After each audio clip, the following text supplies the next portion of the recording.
My dad threw me out at 16 for defending my brother at dinner. He called me ungrateful, then said he was proud in front of strangers.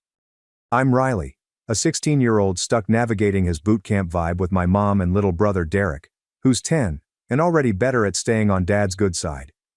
The rules were unbreakable. Home by 9 p.m., dishes done before bedtime, no backtalk. My friends called him the General, and I was half joking, half terrified. I'd always wondered if there was more to him than the tough guy act. Growing up under Dad's roof felt like living in a pressure cooker. He wasn't cruel, but he was relentless, and if I brought home a C, he'd sit me down for a lecture about owning my future. I got my answer last summer, but it came at a cost. It all began with a fight that shook our house to its foundation. If I missed a soccer practice, he'd make me run laps in the backyard until my legs burned. "Life's not a free ride, Riley," he'd say, his voice like gravel. Mom would try to smooth things over, saying he just wanted us to succeed, but it felt like he was training us for a war we didn't sign up for. Derek got off easier because he was younger, but even he knew to keep his head down when Dad was in a mood.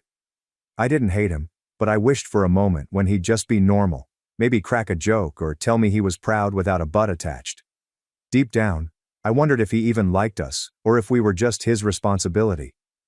Things were already tense the summer I turned 16. I'd been working part-time at my father's business, hauling mulch and trimming hedges under the July sun. It was grueling, and Dad didn't cut me any slack. "You're not here to goof off." He'd snap if I took a water break for too long.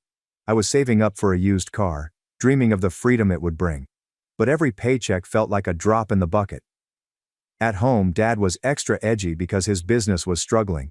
A big client had bailed, and he was scrambling to cover payroll. Mom kept trying to cheer him up, but he'd just grunt and disappear into the garage to tinker with his tools. Derek and I tiptoed around him, knowing one wrong move could set him off. It all came to a head one muggy evening in late July. Dinner was quiet, just the clink of forks and Mom's nervous small talk about her garden club. Derek was rambling about a science fair project, something about building a model rocket, when Dad cut him off. "Focus on eating, not yapping," he said, not even looking up from his plate. Derek shrank back and my jaw tightened. I couldn't stop myself from muttering, maybe he'd talk less if he didn't shut him down all the time. The room froze, Mom's fork caught in midair, and Derek's eyes widened. Dad's head snapped up, his gaze boring into me. "What have you said?" he asked, his voice low and dangerous. I knew I should back down, but something in me broke. I responded, "You're always on us." Derek was simply excited. "And you act as if it were a crime. You treat us as if we are failing you every day." Mom gave a gasp. "Riley, honey, let's not." But Dad lifted his hand, silencing her. He leaned forward, his knuckles white around the glass. "Do you think you can talk to me like that at my place after everything I've done for you? Is this everything you do?" I laughed bitterly. "You mean treating us like dogs and pretending we're never good enough? I'm working hard for your company, but all I receive is criticism." My voice was shaking now, and I could feel Derek's gaze, but I couldn't stop. Dad rose up, towering above the table. "Riley, you're out of line. You don't understand what it takes to keep this family afloat. Maybe I would know if you ever spoke with us," I shouted while standing. "You're not a father. You're the boss." The words remained in the air, and for a split second, I believed he might hit me. Instead, he pointed to the door. "Get out now." I did not think so. I simply grabbed my footwear and rushed out, slamming the front door so fiercely that the windows rattled. The night air was thick, and crickets chirped as if nothing had happened. I strolled down our street, my pulse racing, remembering the fight. Part of me felt liberated, as if I had finally shouted what I had been holding back for years. However, another part was afraid. What if Dad never lets me back in? What if I burned down my entire family? I ended up at a park a few blocks away, sitting on a bench near an empty baseball field. My phone vibrated. Mom texted, "Please come from home, Riley." He didn't mean it. I didn't respond. I wasn't ready to face him. I sat there for hours watching the stars come out, trying to figure out why Dad was so hard on us. I remembered stories Mom told me about his childhood, how his own father walked out when he was a kid, leaving his mother to raise 3 boys alone. Dad had to work early, dropping out of high school to help pay bills, which would explain why he pushed us so hard, but it didn't excuse treating us as if we were never enough. Around midnight, I heard footsteps crunching on the gravel path. My gut wrenched, anticipating a cop to instruct me to move along.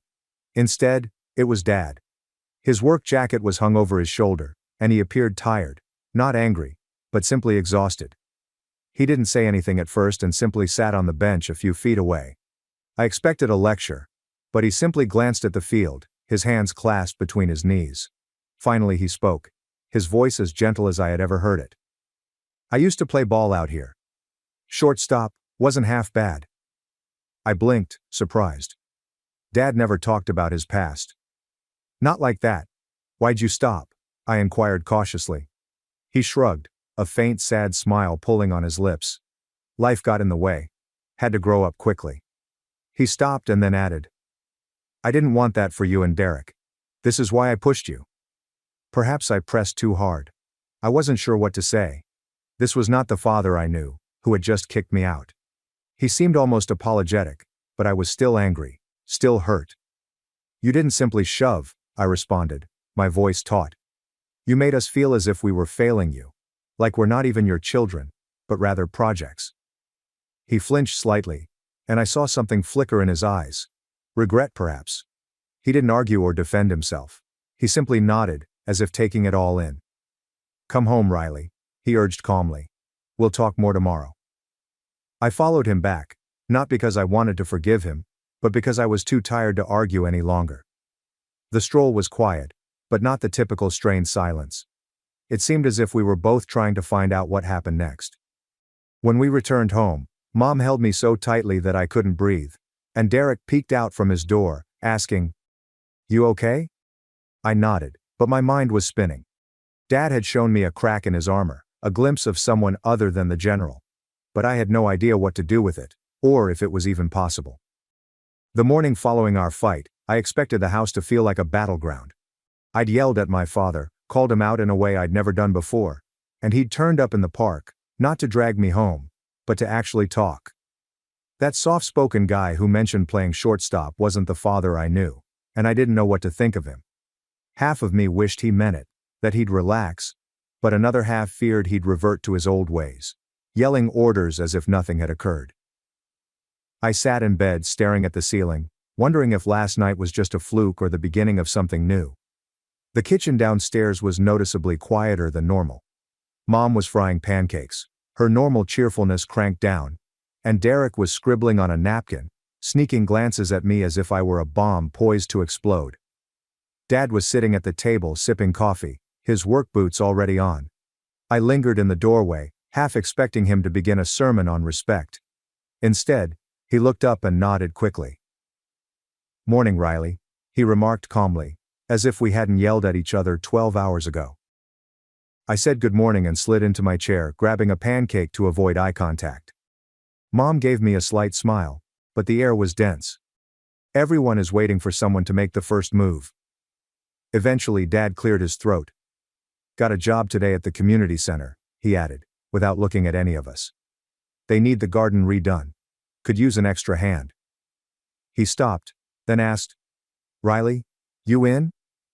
I froze. Fork is halfway to my mouth. Dad never invited me to work with him. He's just told me. And after last night I assumed he would want me as far away as possible. Derek's eyes widened, and Mom's brows furrowed, but I kept my expression neutral. "Sure," I answered, attempting to seem casual as my heart was racing. Is this his method of making amends, or am I falling into a trap? The community center was a rundown brick facility a few kilometers from our house, with a patchy lawn and a garden that appeared to have been neglected for years. Dad's team was already there, unloading shovels and soil bags off the truck. I'd previously worked with them, but today felt different. Dad did not tell me to get moving or critique my technique. He simply handed me a rake and said, "Start over there by the fence." I nodded, waiting for the catch, but he moved away to chat to his foreman, Pete, about drainage plans. I set to work raking dead leaves and uprooting weeds. My mind is whirling. Is this his version of a peace offering? Or was he simply too tired to fight? As the morning progressed, I kept stealing looks at Dad. He was in his element, directing the crew with that strong tone. But he wasn't as severe as usual.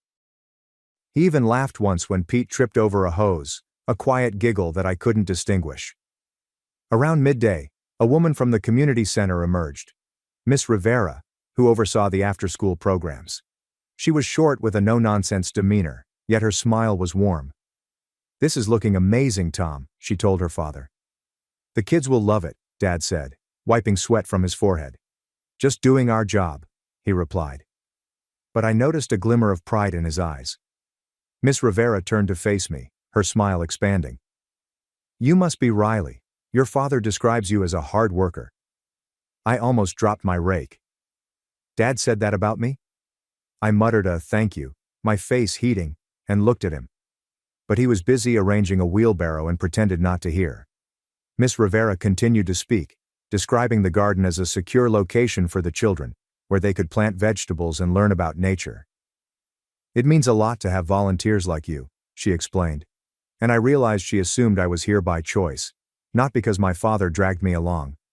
I didn't correct her. But the fact that Dad had bragged about me to someone else, no less, stayed with me. We took a break for lunch, sitting on the tailgate of Dad's vehicle. The crew was joking around, but Dad remained silent, eating his sandwich and looking at the half-finished garden. I sat next to him, picking at my chips and trying to muster the bravery to say something. Finally, I went for it. "This place is kinda cool," I added, keeping things light. "Better than hauling mulch for rich people's lawns." He snorted, which could have been a joke. "Yeah, well, this one's pro bono," the lawyer replied. "Ria's been bugging me for months, saying the kids deserve something nice." I raised an eyebrow. "Dad, free work?" That was new. "Why did you say yes?" I inquired, truly interested. He did not respond right away. He took a gulp of water and continued. "Grew up around here. This center was all I had some days. Kept me out of trouble." His voice was low, as if he was expressing something he didn't normally say.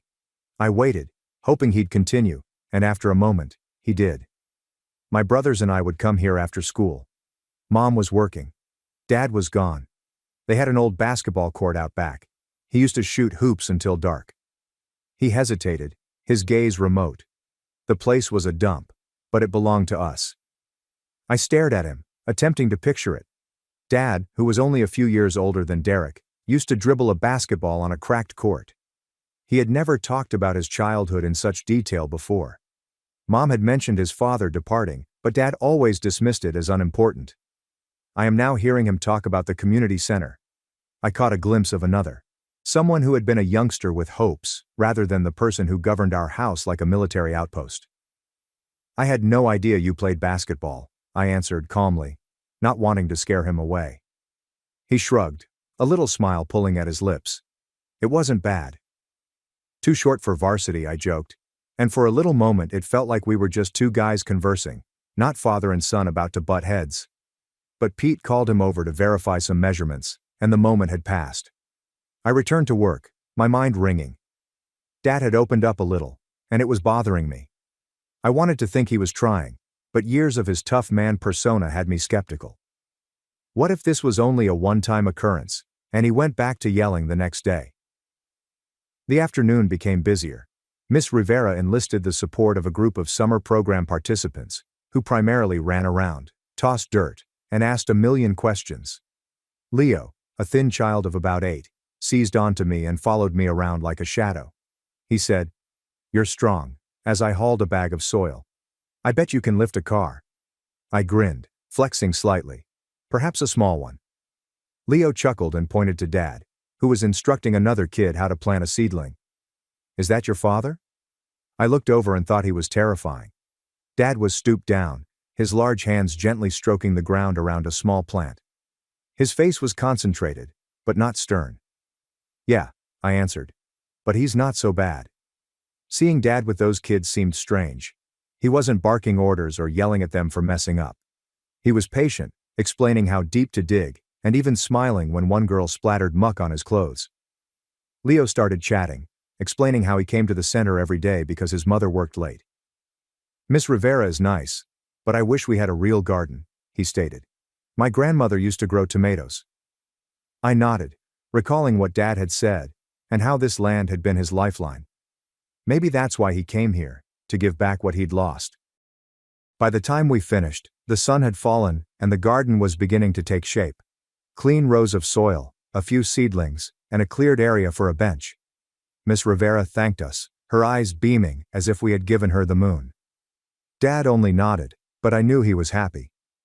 On the way home, I expected him to say something about last night to clear the air, but he didn't. Instead, he switched on the radio. He sang an old rock tune that I didn't recognize and tapped his fingers on the steering wheel. It was the most relaxed I had seen him in months. When we pulled into the driveway, Mom was waiting on the porch.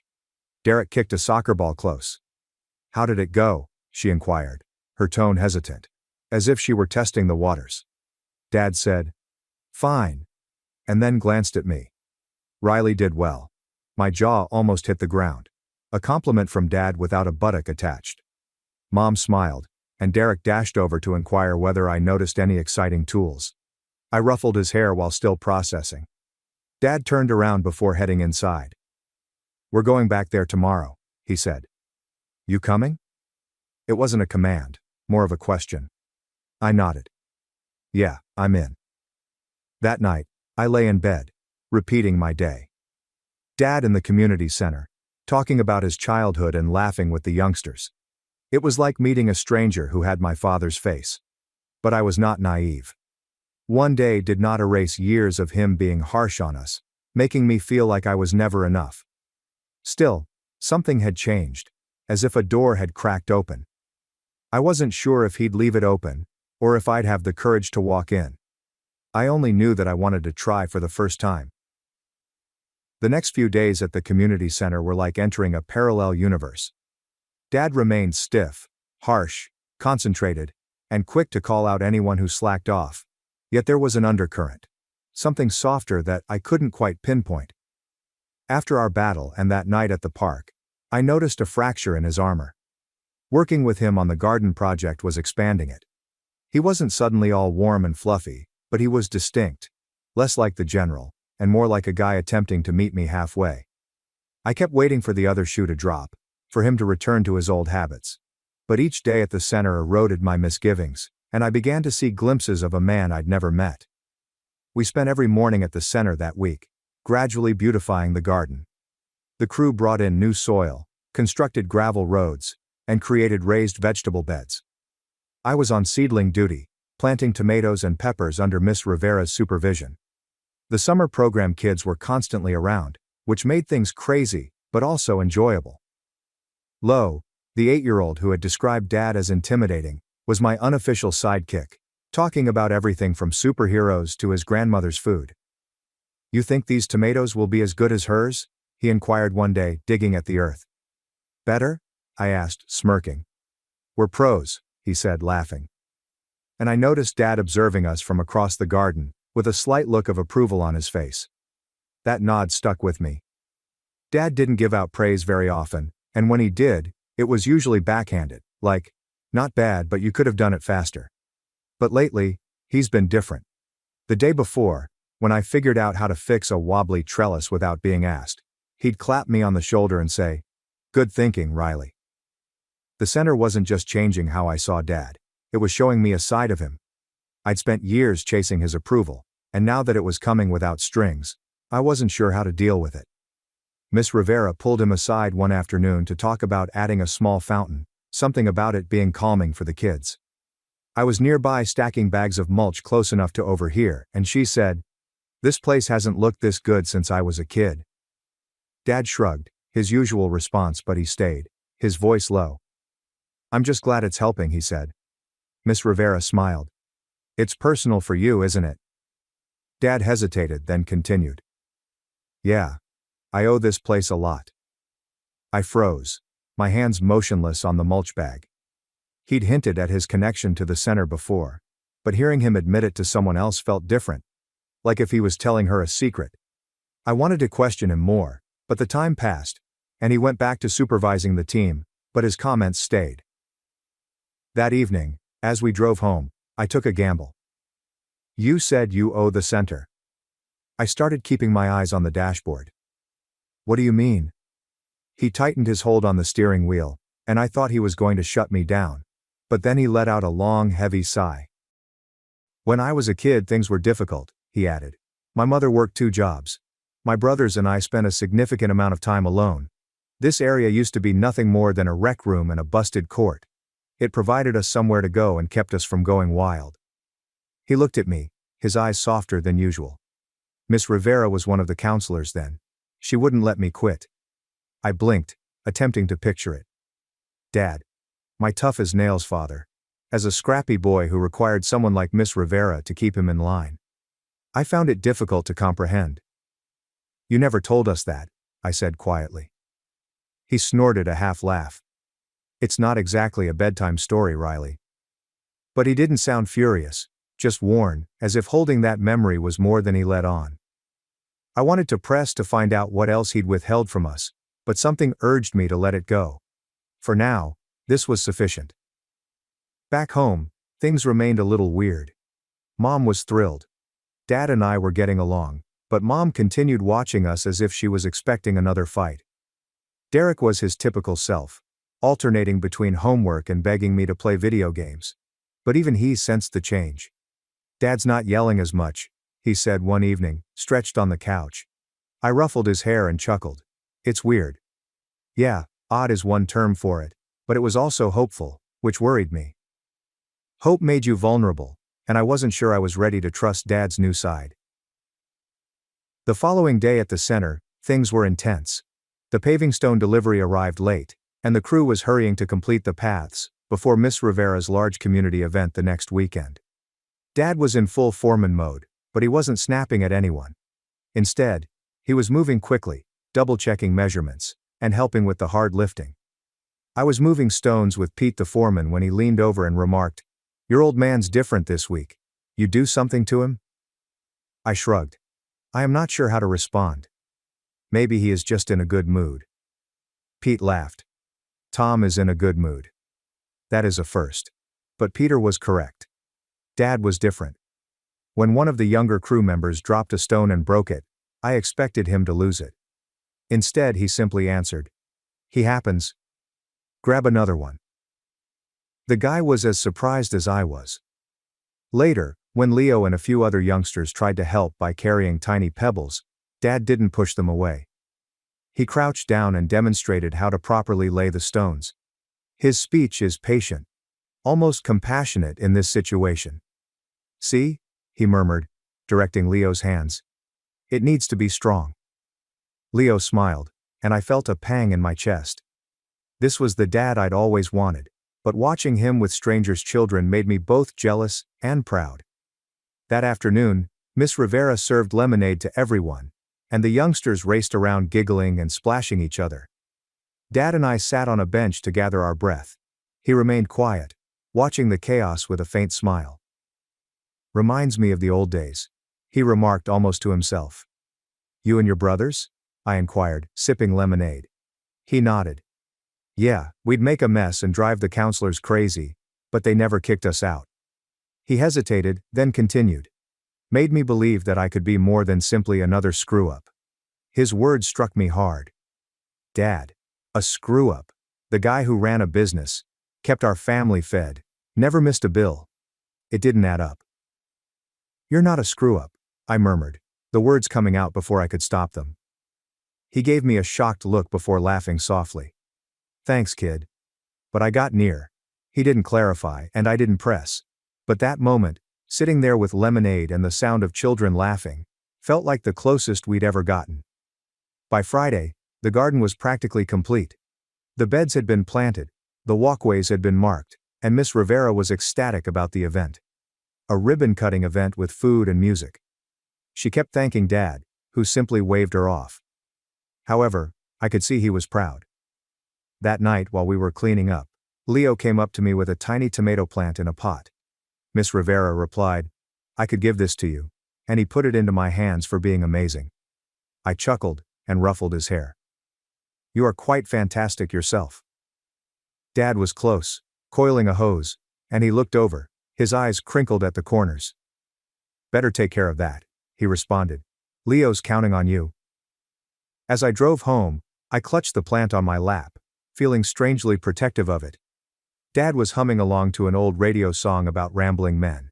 And for once, the stillness between us wasn't oppressive. I wanted to tell him I was delighted we were doing this, but the words seemed too huge. Instead I said, "Lo's a good kid." Dad nodded. "Yeah, reminds me of you at that age. Always curious." I glanced at him, my throat tightening. Was this a compliment? A memory? Whatever it was, it seemed like a gift. When we arrived home, Mom had dinner ready. Spaghetti, Derek's favorite. And the house felt warmer, as if the strain from last week had finally subsided. Derek was chatting non-stop about his rocket project. Dad actually listened, asking questions rather than dismissing him. Mom caught my eye, and her smile indicated that she too saw it. After supper, I placed Leo's plant on my windowsill and promised myself I would keep it alive. As I lay in bed, I reflected on my father, the child he once was and the man he was growing into. He was still harsh and hard-edged, but there was something more to him. I was only beginning to understand the layers. I had no idea what tomorrow would bring. However, for the first time, I was not terrified to find out. The garden at the community center had been completed, and the ribbon-cutting ceremony was scheduled for tomorrow.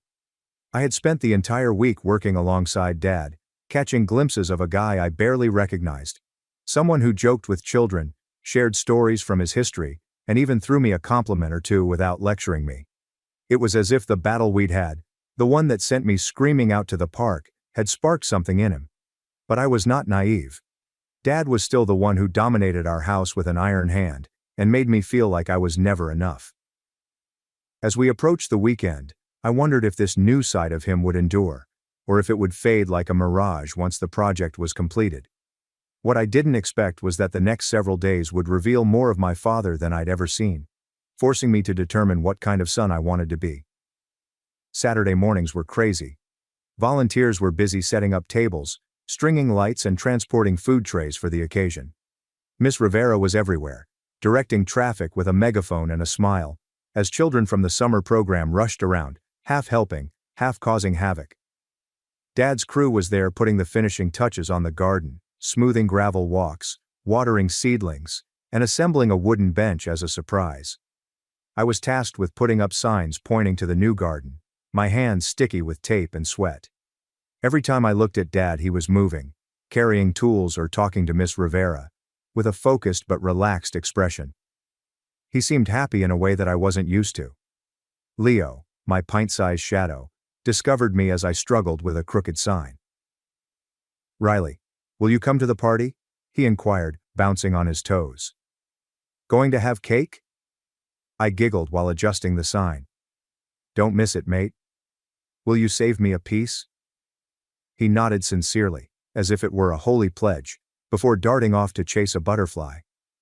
I watched him leave, feeling a strange combination of pride and protectiveness. Leo reminded me of Derek, full of energy and yearning for someone to acknowledge him. It reminded me of Dad, who had been patient and nice to Leo all week, something he rarely did with us. Why was it easier for him to express that side to strangers? The gathering began at noon, with music blasting from speakers and a swarm of neighbors, children and local officials milling about. Miss Rivera gave a speech thanking everyone, particularly Dad and his crew. "Paul Harper's given us more than a garden," she remarked, her voice shaking slightly. "He's given our kids a place to develop." The audience applauded, and I noticed Dad move uneasily, his hands tucked in his pockets. He wasn't a huge attention seeker, but I could tell he was moved. When Miss Rivera summoned him up to cut the ribbon, he tried to wave it off, but she persevered, and the audience cheered him on. I took a picture with my phone. Dad, scissors in hand, appears awkward, but proud. It was the first time I'd considered capturing him in that way. After the ribbon was cut, the garden was declared open. Children crowded in, touching the plants, running down the walls, and climbing on the bench. Leo grabbed my hand and dragged me to show off his tomato plants, which we planted together. "They're growing already," he added, pointing to small green shoots. I grinned and kneeled to have a better look. "You're a natural, Leo," he smiled, then dashed off to join his friends. I rose up, dusting off my jeans, and noticed Dad looking at me again, his expression soft. "You're good with him," he said, walking over. "He looks up to you," I replied, embarrassed. "He is easy to like." Dad nodded and said, "You're easy to like too, Riley." My breath caught. Was that affection from Dad? I stammered a thank you, my face flushed, and he clapped me on the shoulder before departing to assist Pete with cleanup. The remainder of the day was a blur, eating BBQ, playing games with the kids, and avoiding Derek, who'd arrived with Mom and was attempting to lure me into a water balloon fight. Mom was in her element, visiting with neighbors and stealing extra cookies for Leo and his friends. Dad remained busy, but I watched him slowing down, taking breaks to chat to others, and even laughing when Miss Rivera taunted him about his elaborate garden design. It was surreal to see him like this, as part of a community rather than just the guy who barks instructions at home or work.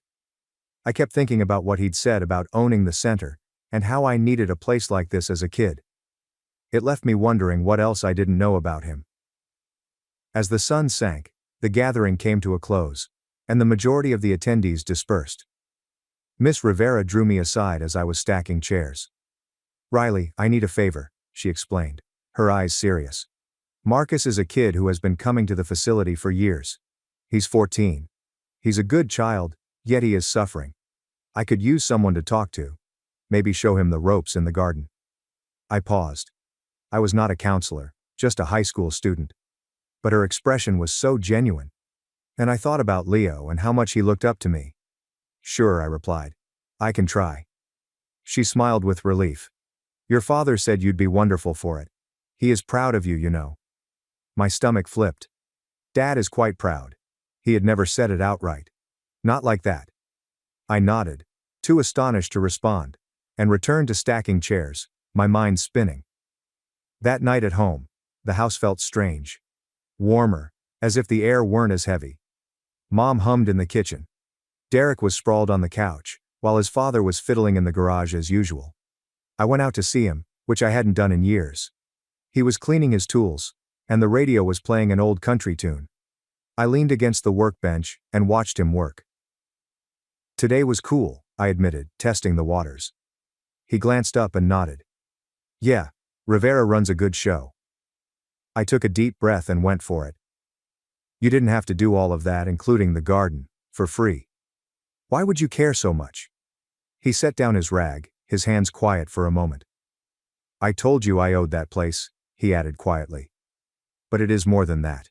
Those kids, Leo, Marcus and the rest, act as if I'm not their father, and Mom is stretched thin.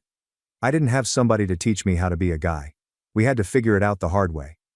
He halted, his gaze catching mine. "I don't want that for you, Derek, or them." My throat tightened as I gulped. This was the most he had ever opened up. And it wasn't just about the center. It was about us. "You're doing okay with us," I said. The words, clumsy, but honest. He returned to his tools with a tiny smile that didn't require words. The next morning, I awoke early to see Leo's tomato plant still growing on my windowsill. I chose to return to the center, not because I had to, but because I wanted to.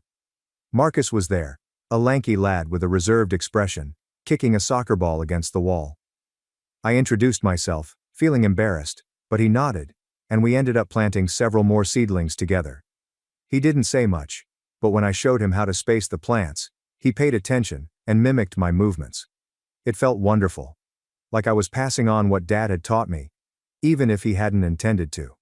Dad arrived later, dropping off the extra tools Miss Rivera had requested. He saw me with Marcus but said nothing. Just gave me that nod again. The one who said more than words. I realized that this was who he was. Not just the tough guy, but the man who had tried to be better than his own father. Who had planted a garden for children he didn't know, and who was trying to be there for me in his own unique way. I wasn't sure what happened next. School was about to start, and Dad's business was still unstable. But for the first time, I felt as if we were on the same team. Back at home, Derek was working on his rocket project, and I helped him attach some fins, laughing as he spilled glitter all over the table. Mom watched us with warm eyes. And when Dad walked in, he didn't yell at Derek for the mess. Instead, he sat down and asked, "That thing is going to fly?" Derek lit up as he described his plan and Dad listened. Really listened. I caught Mom's eye, and she smiled, as if she knew we were all on our way. As I proceeded to bed, I noticed Leo's plant, its leaves catching the moonlight. It was little, frail, and growing. Thanks for watching and diving into this wild family drama with me. If you love Reddit family drama, don't forget to subscribe and turn on notifications so you never miss the next one. Sister stole $12,000 from our dad, claimed she was the golden child at his funeral. I said nothing, until her fiancé heard the truth and walked out. I watched my sister drain our dying father's bank account while pretending to be his favorite. But when I exposed what she did at the funeral, nobody looked at her the same again. That's how it started. With a quiet betrayal, tucked behind polite smiles and fake tears.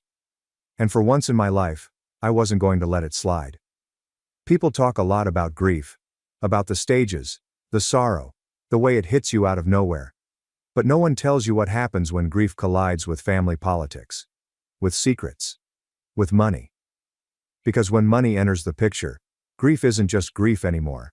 It's a contest, a power grab, a test of who really mattered in the end. I wasn't the favorite. That was always Elise. Elise, the golden child, the youngest, the one who never had to ask twice. She was the sunshine, the miracle baby, the daughter who could do no wrong even when she did plenty. Me? I was the fallback. The one who stayed home. The one who rearranged her life, while Elise sent heart emojis from California and posted "miss you" captions on old selfies with our dad. I'm not bitter. At least not anymore. I've made peace with the fact that some parents love unevenly and never admit it. But back then, I still hoped it wasn't true. I still hoped my dad could see through the sparkle Elise wore like perfume. The kind that dazzled everyone but left a sour aftertaste. Our dad, Raymond Walker, was a good man. A small-town mechanic who built his own garage from nothing, and who could fix a broken carburetor faster than most people could change a tire. He wasn't warm exactly, but he was proud. Tough. Practical. When our mom died suddenly 10 years ago, something in him broke open. He started crying more, holding Elise longer when she visited. He even started calling her my little light. And to me, he just nodded and said, "You holding up okay?" I always said yes. I never let it show. Because that's the role I had been given. Responsible, reliable, background support. And for a long time, that was enough. Until Dad got sick. Stage 4, pancreatic cancer. Fast, aggressive, unforgiving. The diagnosis hit hard. It wasn't just the weight loss or the hospital visits. It was the way the world stopped and never really restarted. It was the way the air in the house changed. Thicker, heavier. Elise flew in immediately, for 3 days. She arrived in a designer coat, brought some overpriced skincare to help with hospital dryness, and took photos by his bedside. Then she left. Said she had projects to get back to. I, meanwhile, stayed. I drove him to every appointment, argued with insurance companies, took notes at every doctor's meeting. I cleaned up after the vomiting, stocked his fridge with foods he never ate, learned to read the silences in his face. But he never said thank you. Not once. He'd just look at me and say, "Elise called today." As if that was something. As if that was enough. I tried to ignore it. I told myself love looks different for different people. But deep down, I started to feel something crack. Not anger, not yet. Just disappointment. Then one night, after putting Dad to bed, I went through the stack of unopened mail he always let pile up. There, hidden between junk ads and medical bills, was a bank statement. At first I almost tossed it. But something made me stop. I opened it. And froze. Over $12,000. Gone. Hundreds at a time. Charges from cities my dad hadn't been to. Luxury stores he'd never heard of. Spa treatments. A restaurant in LA that served $60 salads. I felt my stomach drop. It didn't make sense. Dad didn't even use a debit card. I did all the groceries, paid the bills, managed the logins. There were no authorized transactions that weren't mine, except one. Elise. She had access. Dad once told me she needed it, just in case. I had brushed it off. Now I can't. I didn't want to believe it. But I knew. The golden child wasn't just absent. She was draining our dying father's account like he was already gone. And I was about to find out just how far she'd go. I didn't want to believe it at first. I told myself there had to be another explanation. Maybe the card was compromised. Maybe someone had cloned it. Maybe Dad had forgotten a few purchases. He was on a lot of medication after all. Confused sometimes. But deep down, I knew. The pattern was too familiar. To her. Luxury spas. High-end retail stores. Sushi restaurants where a single roll costs more than my weekly grocery bill. These weren't random fraud transactions. This was someone living large. Someone who felt entitled. Someone like Elise. Still, I didn't want to accuse her. Not yet. Because if I was wrong, if somehow she wasn't behind it, then I'd be the villain. The bitter older sister. Twisting things again, as she'd always say. So I did what I always do. I documented. I went back through 3 months of statements. I created a spreadsheet. I printed receipts from the online bank portal. I cross-referenced every date with my caregiving logs. Yes, I kept those too, because Dad's doctors required it. And sure enough, every charge matched a timeline when Elise was in California. She wasn't even trying to hide it. That's what stunned me. It wasn't just theft. It was arrogance. So I called her. Elise, I said, trying to sound calm, neutral, like I wasn't already boiling. There's something weird going on with Dad's account. Thousands are missing. There was a pause, then a breezy laugh. Oh, that? Don't stress. Dad gave me access. He told me to use the card for emergencies and stuff he might need from afar. Emergencies, I repeated, jaw tightening. Because I'm looking at a $750 charge to a resort spa in Malibu. She scoffed. I was stressed out. I needed a break. Do you know how hard it is to be the one everyone expects to hold it together?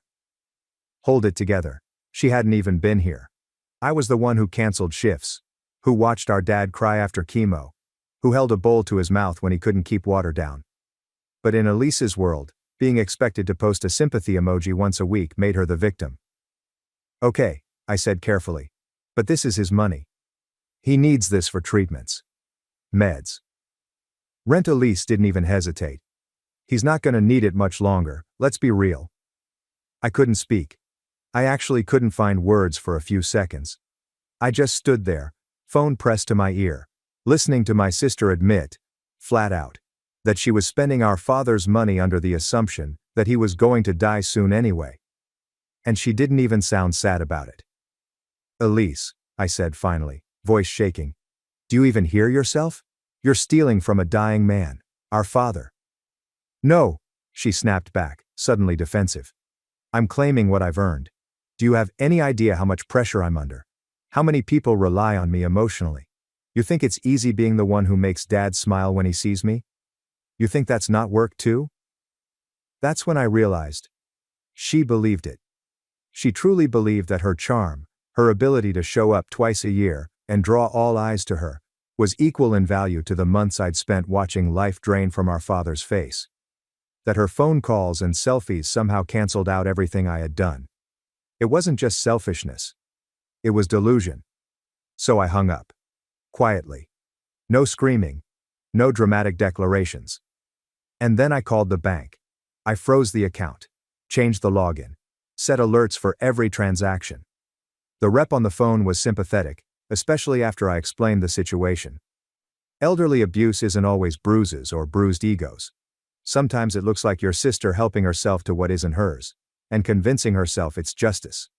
I didn't tell Dad. I couldn't. He was too tired. Too fragile. And honestly, I think part of him still believed Elise could do no wrong. Maybe he needed to. Maybe it gave him comfort. So I protected that illusion for his sake. But I didn't protect her. I started documenting everything. Screenshots of messages, bank statements, the call log from the resort. I was building a case. Not for court, not yet. But for the moment I knew would come. The one where Elise would pretend, again, to be the daughter who sacrificed the most. Because the funeral was coming. Sooner than anyone wanted to admit. And if she tried to rewrite history, I'd be ready. The funeral came faster than I expected.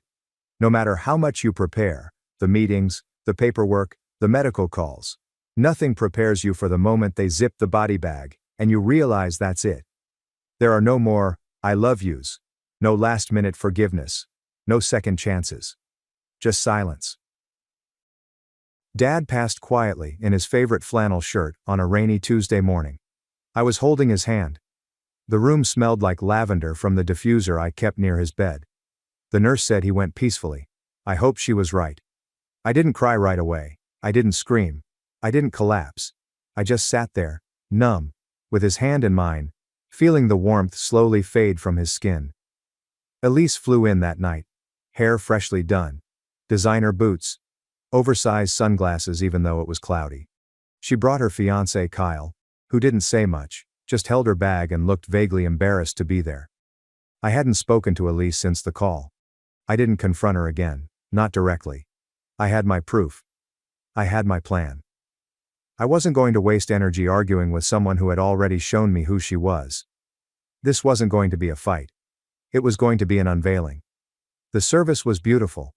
Simple. Just like Dad wanted. Old friends shared stories about his stubbornness, his laugh, the way he always offered to fix things that weren't even broken.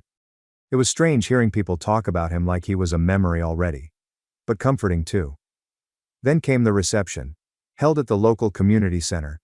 Tables lined with sandwiches, cookies, and cheap coffee in styrofoam cups. The kind of event where grief sits next to potato salad and no one knows quite what to say. I had just finished giving my toast, a quiet tribute to Dad's loyalty, his work ethic, and the way he made people feel safe, when I saw Elise stand up, glass in hand, smile fixed.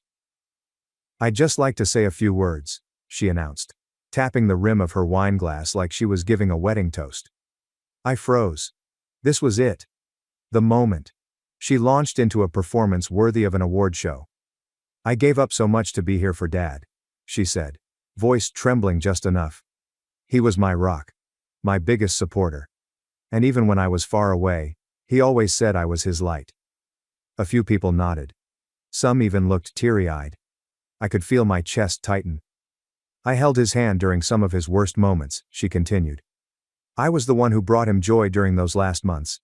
I just want everyone to know how much I loved him, and how deeply this loss has affected me." That's when I reached into my bag. I pulled out a sealed envelope. Handwritten. Marked in Dad's scrawl. "Read only if Elise makes it about her." He had written it 3 weeks before he passed. He had suspected, even then, that she'd twist the story. I stood up slowly. The room went quiet. "Elise," I said gently. "Dad asked me to read this if today went the way we both expected it might." She turned to me blinking, confused. "What is that?" "A letter," I replied. "From him. For everyone here." Then I read. "If Elise stands up and pretends she was my primary caretaker, stop her.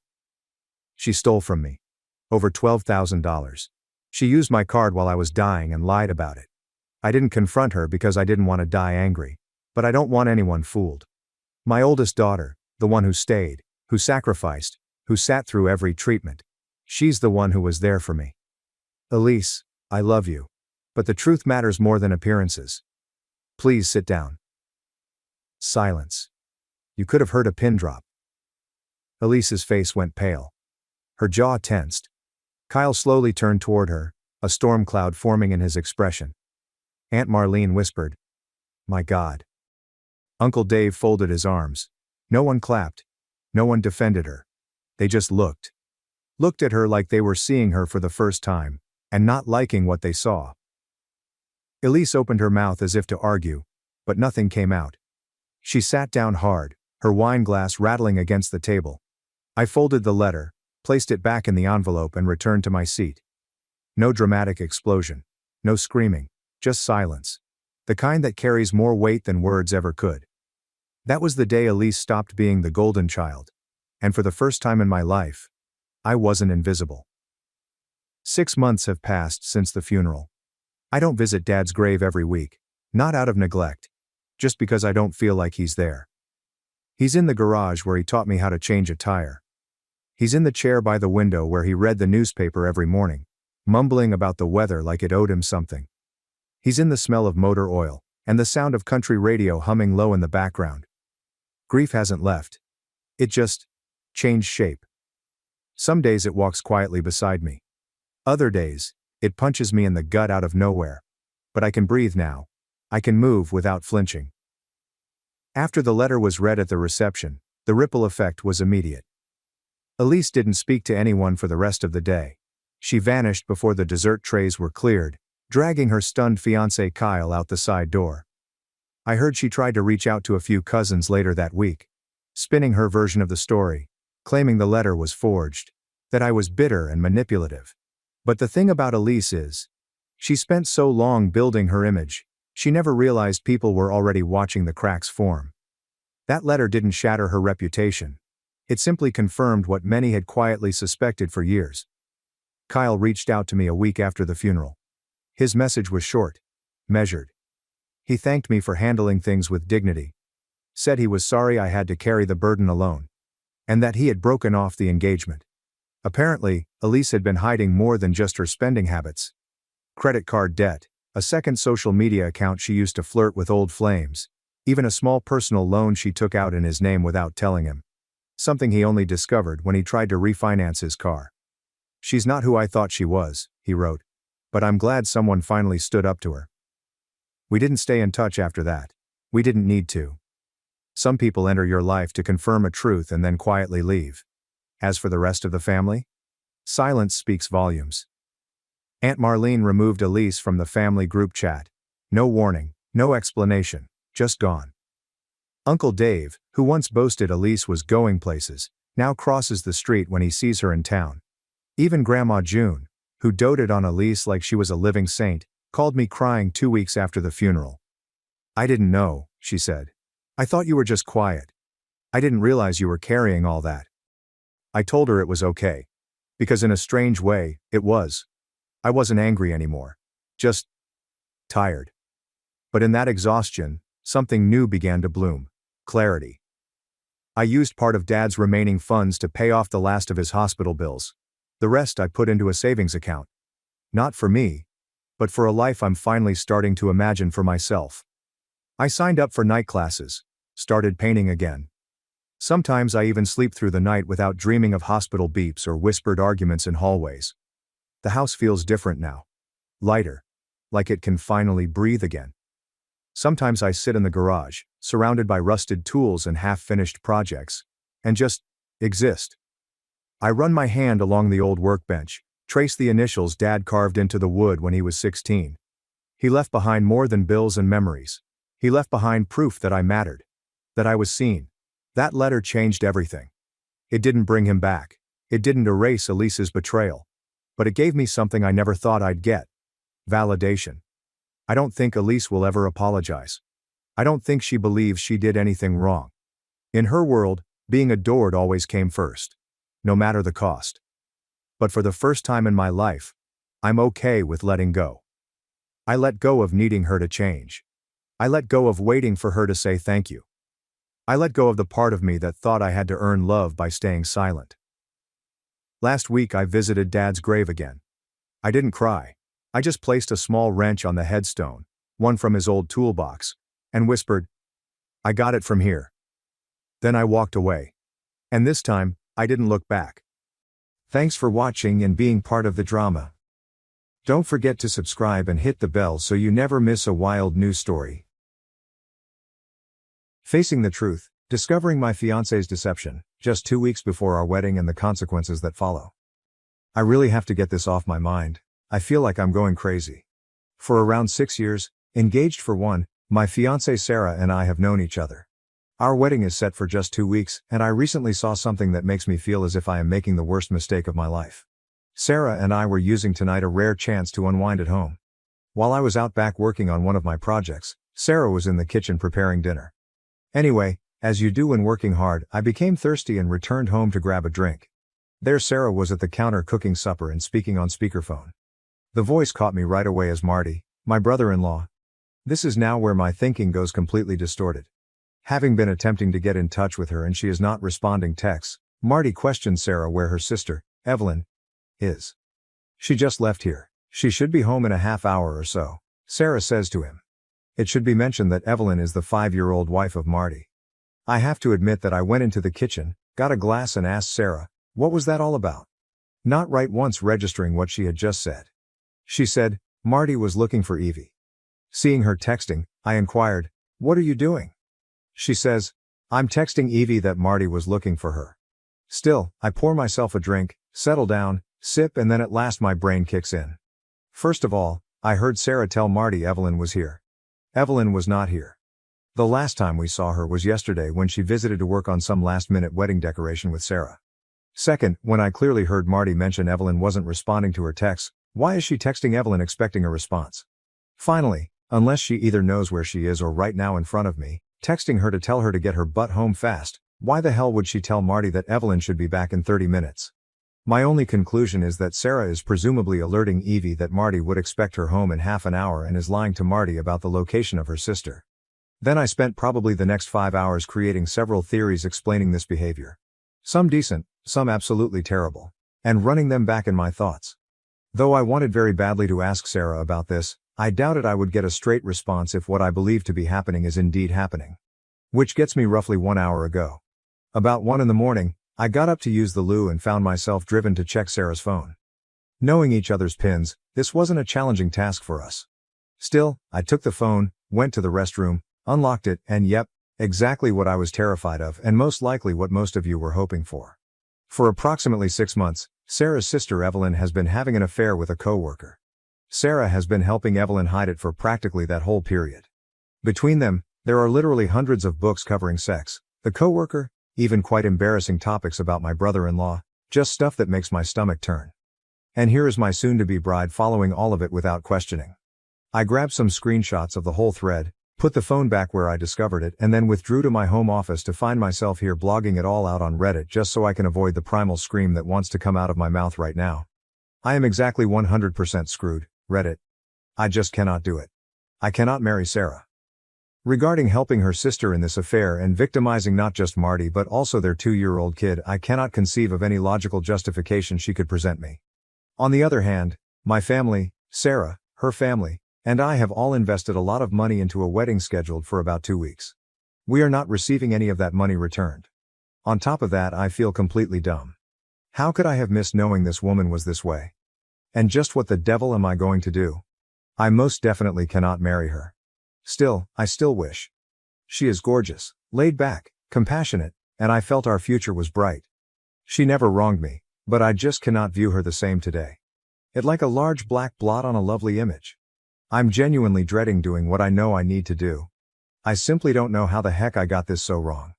I wish I could break something or throw up. Edit. Guys, you clearly don't need to persuade me not to wed Sarah. The wedding is off. I'm simply trying to decide what to do going forward and build the nerve to act. Though the expectations of everyone put a lot of pressure on me, I am not going to bow beneath it. Simply said, I'm not enjoying having to deal with the repercussions. I'm more than a little irate about finding myself in this position. Edit 2, it is 5 a.m. I'm running off a few hours of sleep and have work in 3 hours. I'm going to shower and head into work rather early to avoid stew on this. Sarah and stew are avoided. Thanks to the encouraging folks here and a huge raspberry to the dill holes who keep telling I should figure out whatever excellent reason my soon-to-be ex-fiancé had for this trash. Edit 3, I started working about 7. I started working on the Band-Aid because nobody was in the office and contacted my brother. Living in Australia, he was still up after putting his children to bed. Breaking the news to him about this was difficult since, although I know he has set aside a lot of money for flights for his family and himself to visit, to his credit, as an older brother, he didn't mention it once and simply supported me. He also raised a really important issue. He said, "You deal daily with liars and scammers in a job where this is expected. You are not to blame for seeking somewhere to visit where this is not a consideration." He was exactly right about it, and now I understand why I'm reacting so fiercely to Sarah's involvement in this dishonesty. He also made a brilliant suggestion. He planned to bring his family to Florida for some sightseeing and park visits. Well, the youngsters will now also be accompanied by their uncle. We were going to honeymoon there as well, thus it should be simple as we were going to meet them for some anyway. I'll just offer Sarah's ticket to either my sister or another family member and rebook things to be near his and his family. Though I have responded a few, I haven't had time to review everyone's remarks. Right now, I'm simply trying to divert myself until the day goes on enough where I can reach out to Marty by drinking cup after cup of coffee and attempting to make myself sick. Edit 4. Just performed morning stand-up. Having been here so early, my stomach is doing flip-flops from drinking around 2 pots of coffee. I absolutely cannot focus and concentrate. I'm just going to take a sick day, drive over to check if Marty is available since I feel like I can't really anything from my end until I tell him what I know. If not, I will find him down and phone him. Evelyn works a 9 to 5 like me, hence chances are excellent this works out. Marty is a teacher on break right now. Wish Reddit luck. Edit 5. Arrived at Marty's residence somewhat after 10 a.m. We had a long, really nasty conversation in the kitchen after he had just dropped his daughter off for a nap. He guessed this for a few months essentially, but Evelyn has been rather successful at covering her traces, clearly with Sarah's help and a few of their mutual pals. I regretfully only have a few hundred screenshots from Sarah's phone, not all 6 months of text chats, but I provided him what I have and offered to assist him though I could. I know a few things and a few people since I'm a field analyst in the CU department of a mid-sized insurer specialized in workers' compensation fraud. Still, I am trying to save anything I can from my laptop in the almost brother-in-law's kitchen. Knowing I won't screw Marty over, I have to talk to Sarah tonight and get the word out as soon as I can to my friends and family now. Although our airline has a surname restriction for name changes, I managed to rebook most of the honeymoon thus far. Sarah was flying under her maiden name, thus I had trouble with the ticket. Still, they let me cancel and obtain a partial refund and rebook for my sister, who will be traveling to Florida with 2 brothers and nieces in a few weeks. I absolutely will be letting my family and friends know this afternoon sometime and beg them to keep it close, but I am delaying canceling the venues until after I talk to Sarah since I don't want to tip anyone off until Marty gets his chance to confront Evelyn. Right now I'm essentially in a frenzy, canceling whatever I can cancel, and I'm heading down to the bank in a few to open a new account and pay my payments and straighten my money. Though some have highlighted them, it should be really decent. Since we were not married, the mortgage is in my name. Although Sarah did contribute roughly $20,000 against my $60,000 down payment, I have more income. Though it could be worse, I will most likely have to pay her out that money and a portion of the mortgage payments for the last 16 months. Update was sent as an edit right on the same post. Right now it's about 8:30 p.m. I'm writing from my friend's place. Mark is his name, he used to be a co-worker of mine in the same line of business. As I indicated in a prior update, I work for a respectable-sized insurance carrier's CU department as a field analyst. For those uninitiated, I essentially work as a private investigator. My task is to look at what we believe to be bogus workers' compensation claims. Anyway, as I sort of hinted at, Marty wanted me to help him identify the other man Evelyn was seeing for adultery. We had only a name, let us call him Jake. The first thing I did was not some significant amount of investigating. It was essentially simply looking through LinkedIn, attempting to discover the guy using Evelyn's contacts, but it turned up nothing, which I thought odd. According to Marty, Evelyn claimed she wouldn't be home until perhaps 9 or 10 and that she was meant to be out for drinks tonight following work. I basically understood straight immediately, so he didn't have to explain what he suspected. I told him I would assist him, but he had to come with me. After that, I called my friend Mark, let him know about the circumstances, and asked him to meet us later in the day. Driving over to Marty's parents' house so they could see their granddaughter came first. I waited in the car and have no idea what Marty said them. We next headed to Evelyn's place of employment. One of those big commercial strip malls, it features a sizable non-gated parking park and all of these bland offices in a row. We drove till we came at Evelyn's car, then using the second set of keys, I had Marty unlock it. I next handed Marty a GPS tracker to put in the car and a voice-activated recorder. Once finished with that, we went, parked somewhat down the street, and watched for Evelyn to leave the company and for my friend to arrive. About 20 minutes later, Mark arrived, climbed in the car with us, and about an hour later Evelyn emerged from her workplace carrying 2 of her pals along with a tall, younger-looking man with sandy blonde hair. Clearly holding hands, I thought, damn Evelyn, you're making it easy for me. After a few shots from the car, I waited for Evelyn to leave in hers and began following her. She didn't go straight to a motel or anything, first thinking she may. Rather, she drove to a reasonably good pub and grill in a pleasant area of town and parked on the street. I drove by her as she got out of her car and into the building, then located my own parking space and headed over to the factory. We first dispatched Mark since nobody knew him. He essentially had 2 jobs. First, try to find any compromising photos of Evelyn and Jake. Second, provide my alibi. After about 20 minutes in the car, Marty and I received the first in Mark's series of text messages. These images show Evelyn and Jake making out in front of their two female colleagues. Captured. Marty's misgivings were correct. They were enabling Evelyn to keep the affair from him. He was clearly really agitated and offended. One of the colleagues apparently is married, and as a couple they get along well with Marty and Evelyn, both of whom have children around the same age. When I asked Marty whether it was sufficient for him, he stated he still genuinely wanted to know who this guy was. We could find out later, I tried to tell him, but at this point he was nearly begging me, so I begged him to wait, texted Mark that I was on my way, and then I went inside the pub myself. Evelyn and her gang were laughing and drinking at one of those big circular tables close to the front window. First thing I saw. I halted as I came in, acted to be startled, then yelled out to Evelyn, "Hi, you're doing here?" Clearly startled to see me, everyone surrounding her stiffened up right away. Evelyn stated we were being married in 2 weeks and fast introduced me as her sister's fiancé. Everyone was congratulating each other really extensively. I thanked them and then reached out my hand to the blonde man, introduced myself using my entire name, thinking he would react in same manner. He did. I was a little surprised since he wasn't named Jake. I greeted everyone else and then told Evelyn I was going to see a coworker. I waved to Mark, then excused myself. Once I walked over to Mark, I told him the guy's name. We both grabbed our phones and headed to work. We located him not too long ago. He has social media profiles and a few court case rulings against him. When we learned Jake was his middle name, everything almost came together. At this point, I'm basically happy Evelyn isn't cheating on Marty with 2 other colleagues. Jake is 26, married, and has a 1-year-old daughter, turns out. This simply gets better and better. Anyway, I instructed Marty to wait a few more minutes after texting him the guy's name and decided I wanted to challenge myself. I was essentially watching over children here at the bar. I could see out of the corner of my eye that nobody was especially delighted about this, and my presence was seriously hurting the evening. I was clearly visible to Evelyn and her crew. Excellent.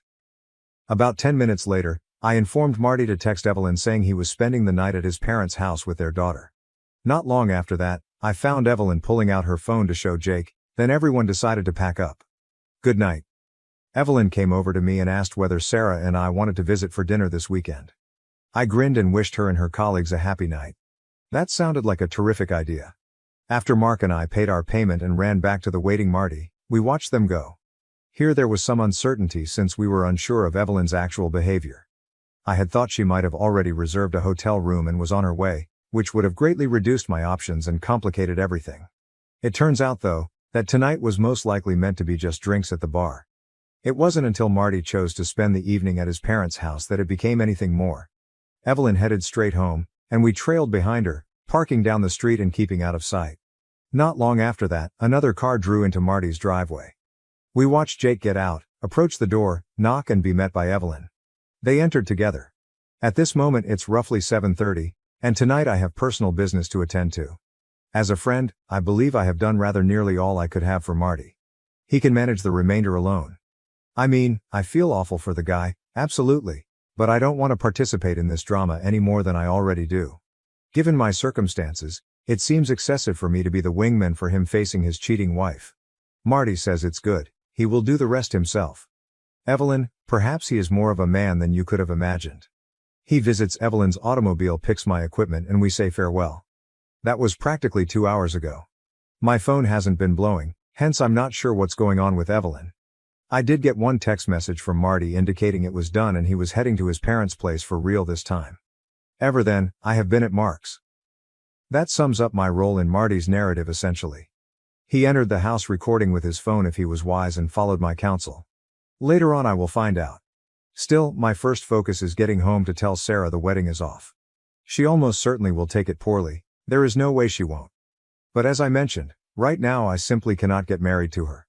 Though I'm not sure what the future holds for us or whether we will live with each other or not, most definitely we are not getting married anytime soon. For those who keep repeating, why didn't you speak with her first? Why did you not face her? Are you folks dumb, I have to ask? She stone cold lied in front of her brother-in-law, whom she has known for roughly 10 years and allegedly believes to be a truly wonderful husband and father. I'm not wired that way. Maybe you are foolish enough to believe that someone can lie that ruthlessly to someone they should care about and then give you the truth. I never had cause to doubt Sarah or not trust her until that point. She was physically unreliable in front of my face and I should let it go or expect her to be honest with me. You probably have no idea what it's like to have your whole perspective of someone change suddenly. It's confusing and, quite honestly, a little panic-inducing. Since it brought me to the truth, I'm actually surprised I kept my head and followed my instincts instead of rushing her right away. If she had lied to me and then deleted those text messages, I would never have read the terrible things she said, never seen how crafty and two-faced she could be, and never learned how little I really knew about her. It would have been shockingly simple for her to lie to me and then erase those texts. I'm headed home to chat to Sarah. I will notify everyone later with the official result. Not expecting it to be a nice one. Here's still another update for you folks. I suppose there is plenty to cover and that much has transpired. If I'm honest, most of it hasn't been that outstanding. Actually, it has been quite shoddy, but I will get to that. I started off somewhat late that evening leaving Mark's residence. Though she had no idea the company was really her sister's affair, Sarah already knew I was out talking business with him. Still, it was approaching an irrational hour partly because I was trying to muster the strength to go home and confront her. Following 2 or 3 pep talks from Mark, I finally got off my keister, texted Sarah that I was heading home, and drove away. As I mentioned in the last report, I was really taken aback when I arrived since Evelyn was sobbing on the couch with Sarah when I stepped into the house. This was most likely the last thing I expected since Evelyn's car had disappeared from the driveway when I returned home. I stopped momentarily and almost spun around and left. I thought Evelyn's presence would make a terrible scenario a million times worse, so this was not how I expected this to be going down. Still, I had plans for which I wished to advance. The symbolic clock was running in the back of my mind. I had friends to tell and wedding plans to cancel. Both Sarah and Evelyn glanced up at me in thanks when I walked into the room, but the litany of charges never materialized. I just looked back, questioning my eyes. The moment passed. Evelyn returned to crying. Sarah returned to consoling, and I let the awkward half-minute hang in the air as I considered. Marty seemed to have neglected mentioning my help with Evelyn's affairs discovery. Not for any other purpose than to watch how Sarah responded, I chose to play dumb. I settled on a reclining chair, dropped my laptop bag, and pulled my phone from my pocket. I pretended to be fidgety with it, then asked them, "What's going on?" Evelyn simply kept crying, but Sarah turned to look at me and said, "Marty is divorcing Evie." Well, certainly, I figured as much. I chose to forward with the obvious inquiry. "What for?" I said to her. Sarah looked at me and stopped massaging Evelyn's back momentarily. Her face seemed to twist and distort practically. Imagine the look a 5-year-old produces when you order them to finish their lima beans or eat their broccoli. Evelyn looked at Sarah a way I wouldn't have known from a sister, and there was a pregnant silence until Sarah blurted, "She cheated on him." Now, I have to admit, this answer really stunned me. I had definitely not expected this. Indeed, the more cynical readers here could believe that, well, the cat was out of the bag, so there's no point in hiding it. And indeed, that is accurate. She could have, however, equally easily pretended to be ignorant or perhaps phrased it another way. Like Marty accused Evie of cheating, instead of essentially verifying it to my face. Though it's part of my job to pay attention to not only what people say but also how they say it, so maybe I'm being pedantic here. Evelyn wasn't happy about this. She sort of sank into the couch a little and performed this unusual simultaneous sigh and sob. I must have stammered a little, but I wanted to keep on and head for the gold, sort of speaking. Sarah most likely saw it as shock, and although she would have been right in a sense, just not in the way she would have anticipated. "Do you know?" Sarah nodded, her hand still massaging her sister's shoulder. She said nothing. Not slow, I asked the clear follow-up. "How long?" 6 months came back far more readily than I had anticipated. Her easy admission to it startled me. Evelyn was startled as well. She smacked her sister's hand off her, and I believe even Sarah was slightly startled to say it aloud. Leaning back in the recliner, I got ready to pull the rest of the band-aid clear. "We aren't planning to get married."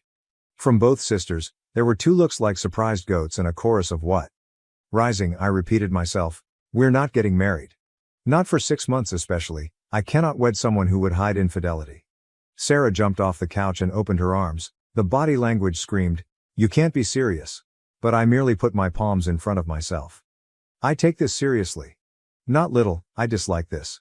I can't get married to you with way I feel, and I dislike that you participated in this. One would make a mistake here." The waterworks began right away, and even Evelyn performed the perch-like mouth action meant to be sucking air. Wails from Sarah, claims of not loving her, appeals to my sense of obligation, lost money, trouble for all our friends, humiliation of it all. Though it was really nothing I hadn't considered, hearing Sarah express it through agonizing sobbing felt quite different. I responded, "Look, I already canceled the honeymoon," trying to persuade Sarah of the finality of it all. Well, maybe not, since I have no idea how long Marty would have kept my involvement in everything off the books. Not happening is what I'm saying here. The second it left my mouth, I realized it was a bomb, and the explosion was almost instantaneous. To her credit, Evelyn had always been really fast on the pickup, which most likely helped her fool her husband for so long. When she combined my look at the bar earlier in the evening with her awareness, I could almost see the realization setting in on her. She yelled, "You son of a expletive," and shot across the room at me. Though I'm not a big man now and I'm not slouch either, the power Evelyn threw at me caused me to lurch backward. I hardly had time to grab my hands before her finger-based raking of my face began. I nearly dropped the phone I still had in hand, but I pushed her away and yelled very loudly, "Evelyn, get off me! Sarah, get your sister in line!" Evelyn sprang for me once more, but shockingly Sarah wrapped her arms around her sister's waist and kept her in place as asked. Holding my phone up for emphasis, I exclaimed, "Get out of here right now, or I am calling the police," at Evelyn. Sarah urged us both to cool off. She doesn't have anywhere to go right now," she told me, and Marty took her car keys. That explained the empty driveway automobile, but it didn't really matter. With Evelyn, I was 100% through and I wanted to make sure she knew it. I marched into my house office, slammed the door, and called the police.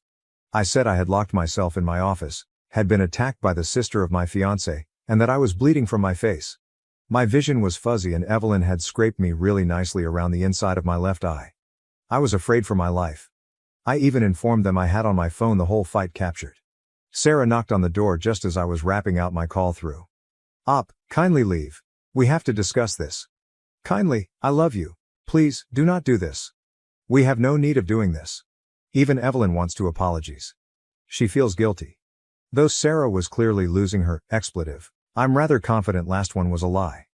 I ignored her, and her attempts to cajole me from the office stopped most likely just as the cops arrived at our front door. I decided to come out when I heard Sarah chatting to them. Two men made up the cops. One of them appeared younger than me, perhaps around Sarah's age, and the other one appeared older and more irritated about life in general. I said hello, pointed at Evelyn, said she attacked me, and volunteered to show the cops the tape I recorded. The younger one questioned whether I intended to file charges. I agreed. Once more, he asked me whether I intended to file charges. Again, I answered yes. Both police glanced at each other at this time. Before the young cop could open his mouth once more, I exclaimed, "Yes, damned it, I want to press charges. I have video proof, this is going to court. Else, I'm going to ask your supervisor to come down and handle it personally." Not that we are buddies or anything, but given my line of work, I spend plenty of time engaging with local law enforcement, and I have seen most of the brass or spoken with them on the phone a couple of times in the last several years. I think they were really shocked that I recognized his name. To be honest, I was starting to get really hot under the collar at this point. Although I could see what these men were thinking, I absolutely disagree with it. Facts are what they are. Facts. Yes, I might not be bleeding on the floor, but Evelyn attacked me in my own house and I wanted her gone. Fortunately, the matter did not quickly get out of hand. The two cops detained Evelyn and placed her in the rear of the police car. She was weeping and squealing all the entire time, like some kind of gibbering crazy. Sarah wasn't any better. She merely kept repeating, "No, please no," again and over. The younger cop rounded around at this moment to ask whether everything was fine here. I simply let them know I was heading to bed. Again, he asked Sarah. She didn't reply right away, so he inquired, "Is everything okay here, ma'am?" By now he was clearly searching for something. Though I hated this man, I bit my lip. Sarah only nodded at the cop when she at last realized he was addressing her. Clearly unhappy with this, the man began to ask her once more. At which point I interrupt, "If you want to go on a fishing expedition, you might want to do it over there on the lawn where my doorbell camera isn't recording you." By now I had pushed my luck with this man one too many times, but what could I do? I believe I was most likely around 30 seconds from having the cuffs slapped on me until his teammate arrived and essentially drew him away. Presumably in his late 50s, he was an elderly man who most likely didn't want to handle two arrests straight at the start of his shift, particularly given one of them clearly would be more hassle than it would be worth. He most certainly guided him out of it, and they left carrying Evelyn away and hopefully permanently out of my life. By now I'm considering whether or not I want to remain here. My parents reside a few hours away, and considering how poor I will be in the near future, ruled out either their apartment or a hotel, so I just chose to sleep in the guest room. I told Sarah we would talk tomorrow, that I was sleepy and didn't want to be bothered. She made some fruitless attempts to persuade me to interact with her in conversation or sleep in our bed. She let me alone, thankfully, and I crashed harder than I had in years. Which basically puts us up to current with the most recent upgrade. But, dear Reddit friends, let me tell you this, the next day was most certainly the strangest effing day of my life. I first got up at 11 a.m. Sarah had cleaned the house from top to bottom. She was still home. I mean, the floor gleamed, the toilet shone. I could lick the bathroom's linoleum and it would have most likely been minty fresh. She clearly had been busy, but when she noticed me she sort of hovered out of direct range, not exactly interesting but seeming like she wanted to say something. I understand. Last night was horrible for everyone and she was most likely unsure. Did I just call off the wedding right in the middle of things? Was I treating this seriously? Was I genuinely furious? Breathing deeply, I told her we had to stop our conversation. I considered rebuffing her when she tried to seat next to me on the couch, but I didn't. We were not getting married, so I didn't have to act like I disliked her since, honestly, I didn't. Though I was mildly appalled by some of the things I had read in her text interactions with her sister, I was disappointed in her. Yet, we were both hurting here and I didn't want to make it any more complicated than it already was. For Sarah to really and completely believe the wedding was off, I had some more convincing work. She was not responding well, that is, understated. She was absolutely wrecked. She was, I believe, occasionally hyperventilating. Though clearly not only was this my idea, but I had also had more time to come to terms with it. I was keeping it together better. She finally addressed the important question. What about us? People are going to hate me a lot for this, especially the kind of Redditors who believe any transgression in a relationship qualifies for nuking from orbit. One could even argue that my calling off the wedding resembled throwing a Moab over our 6-year marriage. Actually though, I had no response for Sarah at that very moment. I told her so. I just didn't know. I claimed I read all those text messages and it revealed a side of her I didn't know existed, and that I wasn't sure about her or our relationship anymore. I replied I couldn't understand why she would go along with Evelyn, discounting Marty and participating in, even egging her on, and cheating on not only him but also their daughter too. I know, it was wrong, I know, she said repeatedly. She couldn't offer an explanation when I asked her for one. She merely stated she had to pick her sister and that she got carried away. I told her I considered a good sister to be someone who kept you on the straight and narrow and refused to grant a free pass allowing you to be a douchebag. She agreed with me and claimed she would try better, but Evelyn had always been the boss when they were little and she was always the follower. I get this. I have an older sibling as well, and although I live somewhat more independently, I spent the previous 18 years of my life living on the other side of the earth with him except for the rare trip around Thanksgiving or Christmas. Still, maybe I had a leg up on Sarah since Evelyn was a piece of garbage while my older brother was a great man. Here is where I experienced my second significant effing shock of life in like 48 hours. To me, Sarah adds, it's not fair, it's unfair. What is not fair? I sought her. I got over it since you were sexting that bimbo wife Mandy lady on Instagram last year. Though I was harmed, I overcame it. Why cannot you move past this? Why huh? Where? What the devil is she talking about? Mandy, the bimbo wife. Is who? Like, I have no effing clue. I questioned her whether she had a psychotic break or was high. Alright, that was harsh of me, but I have not been cybersexing or sexting anyone, particularly not some Instagram girl. At this point I'm objecting very loudly. Sarah is yelling at me through her tears, saying she saw the letters last year and chose not to confront me since I had stopped. She apparently had been looking at my social media from my house computer while I was at work, which should have been quite dull given I only have family and a few work colleagues on there. She's just calling me a liar and a pervert and all kinds of expletive, so I try to make this case to her, offering to let her log into all my accounts and check for herself. Things are spiraling out of control and she begins throwing objects at me. I warn her that, should she toss one more item, I will have her removed from this house exactly like her sister. She stomps off to the master bedroom and shuts the door, swears at me. At this point, I am so damned perplexed I hardly know what to think. I power up my desktop, head into my office, and Google bimbo wife Mandy. Indeed, there is an Instagram, a Twitter, a Reddit, even OnlyFans. When I click on one of the Instagram links, a picture of a really curvaceous woman, like obviously stretching the boundaries of science and technology, comes up. And no, try to guess her country, Australia. Everyone, keep in mind all the great things I spoke regarding my brother, who was lodging with us last Christmas, all the way from Australia. Guess who I mentioned? Sure, go ahead and use my office computer to play games if you have jet lag. Based on what I know, my brother signed into either Instagram or anything else after his wife and children went to sleep and most likely paid money to sext with this girl. What fantastic effing man you are. Now I would want to contact my brother and not only confirm my suspicions but also give him a goddamn earful. However, it's like 2 or 3 in the morning. It will have to wait. I am, however, crawling the walls here trying to figure out my feelings about everything. Everyone really lets me down. Damn, what is this planet coming to? I ask myself. Try as I might, it doesn't really come together for a fleeting instant as I try to link whatever the heck Sarah watched my brother do with what she done with Evelyn. She didn't confront me when she saw this. Maybe she's a more forgiving or tolerant person than I am, thus I wish she had. It would have given me a chance to even demonstrate her how I would behave and to straightforwardly explain her my full personal opinion on these matters. I'm not sure whether it would have affected her later on in a positive or negative manner. All I know is that this piece is turning into a novel and I blew off most of the morning when I ought to be getting this out of my thoughts and onto this page. Although I feel better for doing it, there are still most likely 2 to 3 posts to write. I'm not going to upload them to this subreddit longer.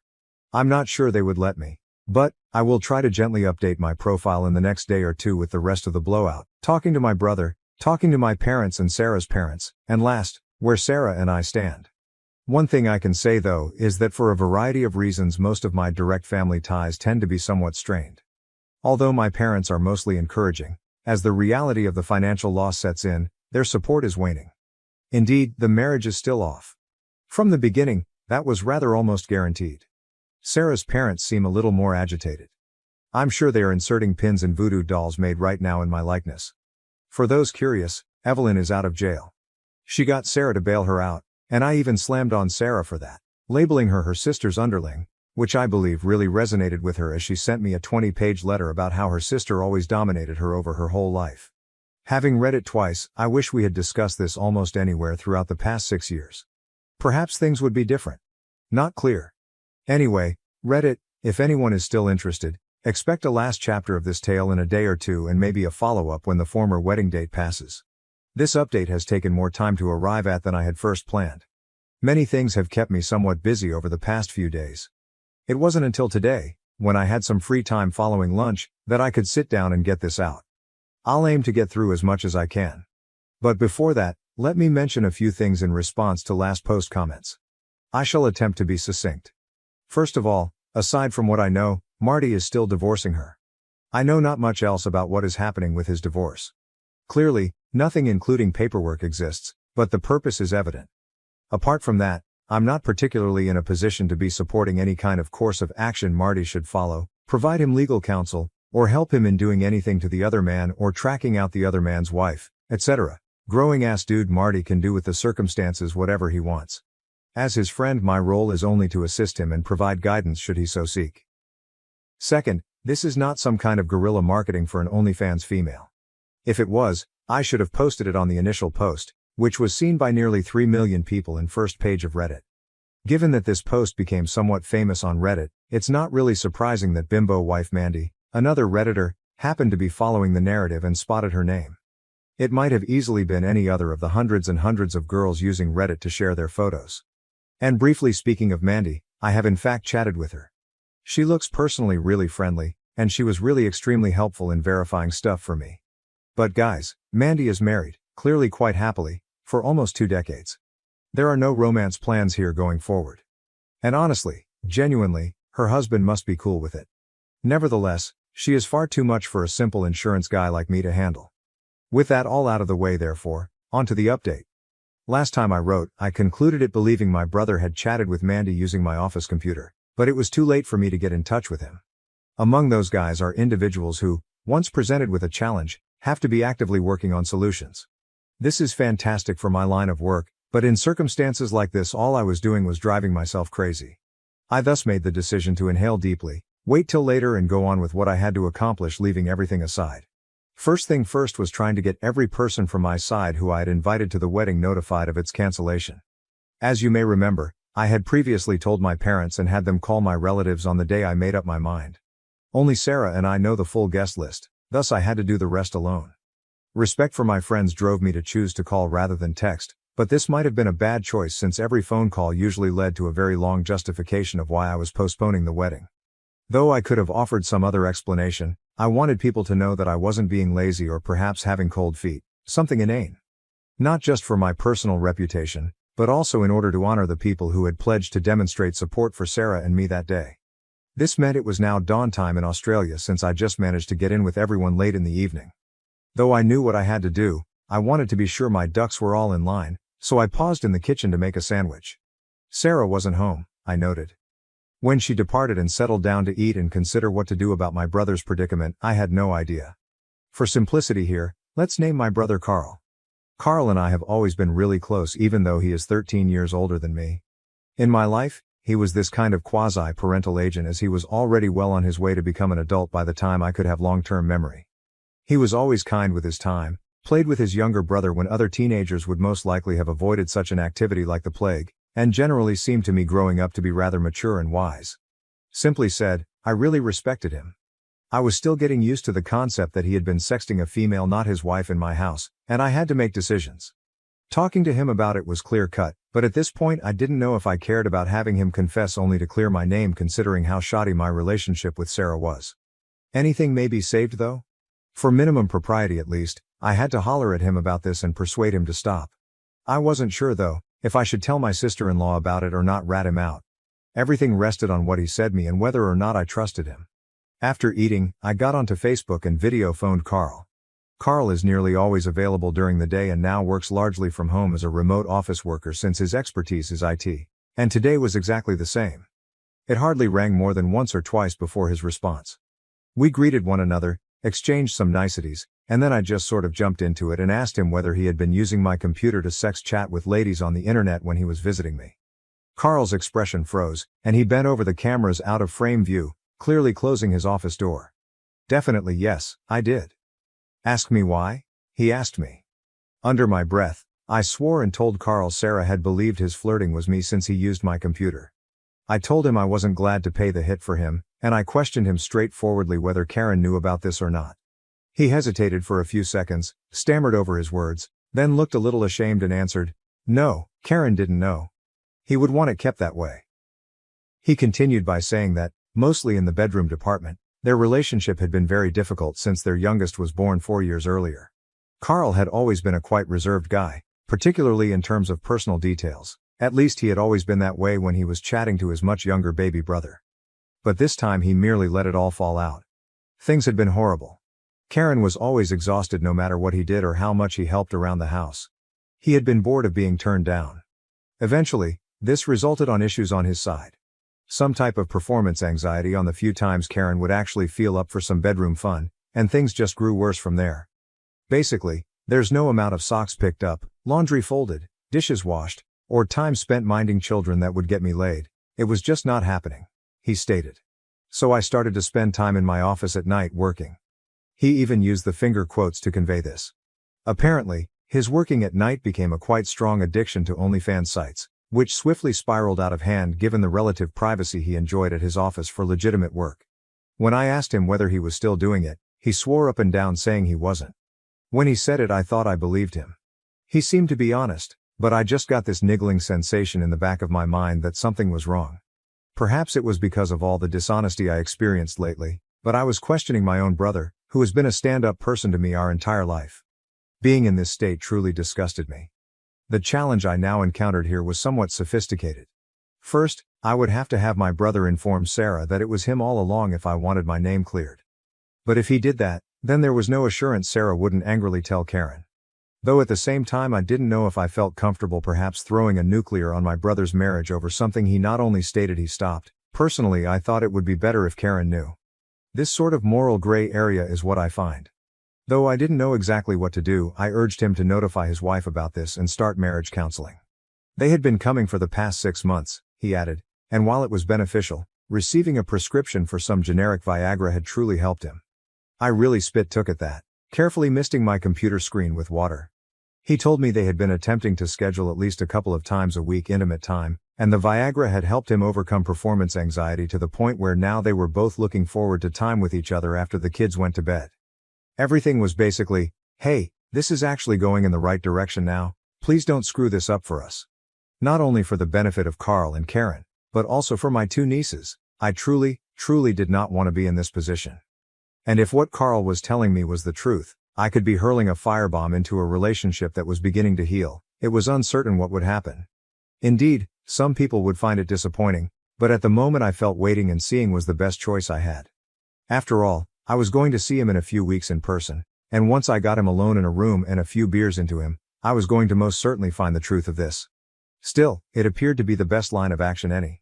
I got in early that evening. I saw Sarah just the following morning. She seemed sloppish, as though she slept very little. Mostly out of habit after all, we had been together for almost 6 years. I asked her where she had been. She informed me she had drove Evelyn to her parents' place and stayed overnight, following her down to the courthouse for her arraignment to post bail. She brought up how terrible it was to have to inform her parents I had called off the wedding. She shouted, "Of course they do," when I asked her if her parents knew the cause. Though by now I was losing it, I attempted to keep cool. Bit back at her, "Are you going to move back there so that they have both girls at home now?" Though it was small and insignificant, her bail of Evelyn from jail infuriated me to no end. She urged, "You don't need to be an ass about this." And I responded, "And you don't need to be Evelyn's FC King underling." When I told Sarah that, I could see her clearly withering.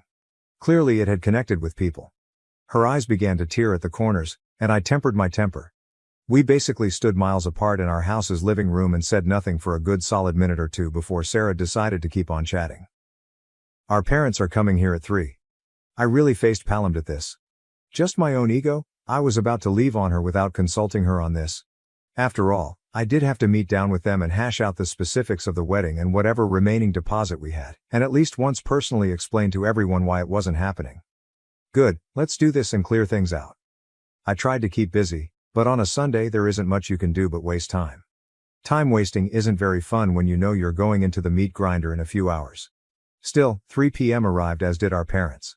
Just 1 month after we closed the house, we all gathered around the big kitchen table Sarah had purchased. She loved it even though it was second-hand from Facebook Marketplace, as it was solid oak with a lovely finish and fit for seats. She always wanted to have large dinner gatherings with our family over, just not like this. The next 3 hours were tortuous. Nobody should have been happy, none of them were. Unsurprisingly, my own parents were the best source of support I could find. Yet, even that was limited, basically in line with, "Well, it's his decision to make," which more or less implies, "Yeah, we think this is crazy too, but we're still backing him." To be honest, that was great with me. The stigma by connection of calling off the wedding did not need my parents to be obtained. With embracing it, I was good. We finally worked out a reasonable agreement on the wedding. We would try to retrieve whatever money we could, divide it back, and then eat whatever losses there were shared together. When it came to the house though, Sarah fiercely disagreed with my suggestion of reimbursing her or her parents the deposit. She basically intended not to move. As you can guess, Sarah and I hadn't really discussed the SRS, same-sex relationship status, living together scenario in too great depth. She was startled when I even mentioned clearing the house equity, since the message here is that I expect her to leave our house. She had a fit, I have no guilt about it. Before attempting to work with her parents on a payment schedule, I should have resolved our relationship status with her first. It definitely indicated to everyone how I felt about our relationship. And Sarah was beside herself. Even if I believe our parents expected it, or at least understood. She made it plain. "I am not moving out of my house, and we are not breaking up," she said, clearly rejecting our splitting over this. And that's essentially how my Sunday night came to finish. Sarah and I tried to talk it out some more once our parents left, but we kept circling each other and I had to restrain my natural inclination to run her down until we found a solution. I wanted to switch off my thoughts since, truthfully, I was also rather exhausted. Unbelievably, we ended up just sitting on the couch watching a movie together until it was time to turn in for the night. We left it there with a, "We'll talk about it more tomorrow," and headed to our respective rooms. Monday morning I woke up to a sizable handwritten note shoved under the door from Sarah. I thought I would deal with it later after glancing quickly at the first few pages and headed to work. Sarah still laid in bed when I left. She had to have written that letter late. I started phoning suppliers and venues on my list at the office and set some appointments. It produced mixed bag of outcomes. Under the pretext that I had ordered most of the food, the catering crew insisted that I pay most of their rates. Over here, I shot back at them like, were they expecting me to eat a week-old steak? But my request went unheard. I tried explaining what happened to the woman running the catering company, but it appeared to further strengthen her will to extract as much money from me. By contrast, the DJ I engaged for the entertainment was quite friendly and returned practically all the money. Events proceeded as follows. And during the day, between calls and working, I perused Sarah's letter. This is 20 pages of written work now, hence I will just summarize. The essence of it was that Evelyn has bullied Sarah from infancy onward. Sarah's approach of handling this was to basically follow anything Evelyn wanted to hear. She continued, saying that she was simply terrified and that her life now operated in a kind of generic manner. Fear to upset the balance, create a disturbance, or occasionally even express a viewpoint. I considered this as, honestly, when I look back at our relationship with a more critical eye, I kind of feel that Sarah was a somewhat too perfect of a girlfriend. She never disagreed with me, never chose her plans over mine, or even fairly argued too forcefully against anything I wanted to undertake. She deliberately tried to be helpful and, generally speaking, behaved more or less like a yes-woman in our marriage.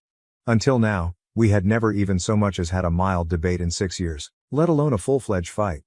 From a relationship's position, everything sounds fantastic. Until naturally, it isn't. You know, what they call people-pleasing behavior. That is, this deep-seated insecurity and drive to make others happy. When I start looking at it this way, a lot of things make sense to me and I start to realize that despite being with Sarah for 6 years, I really don't know her that well.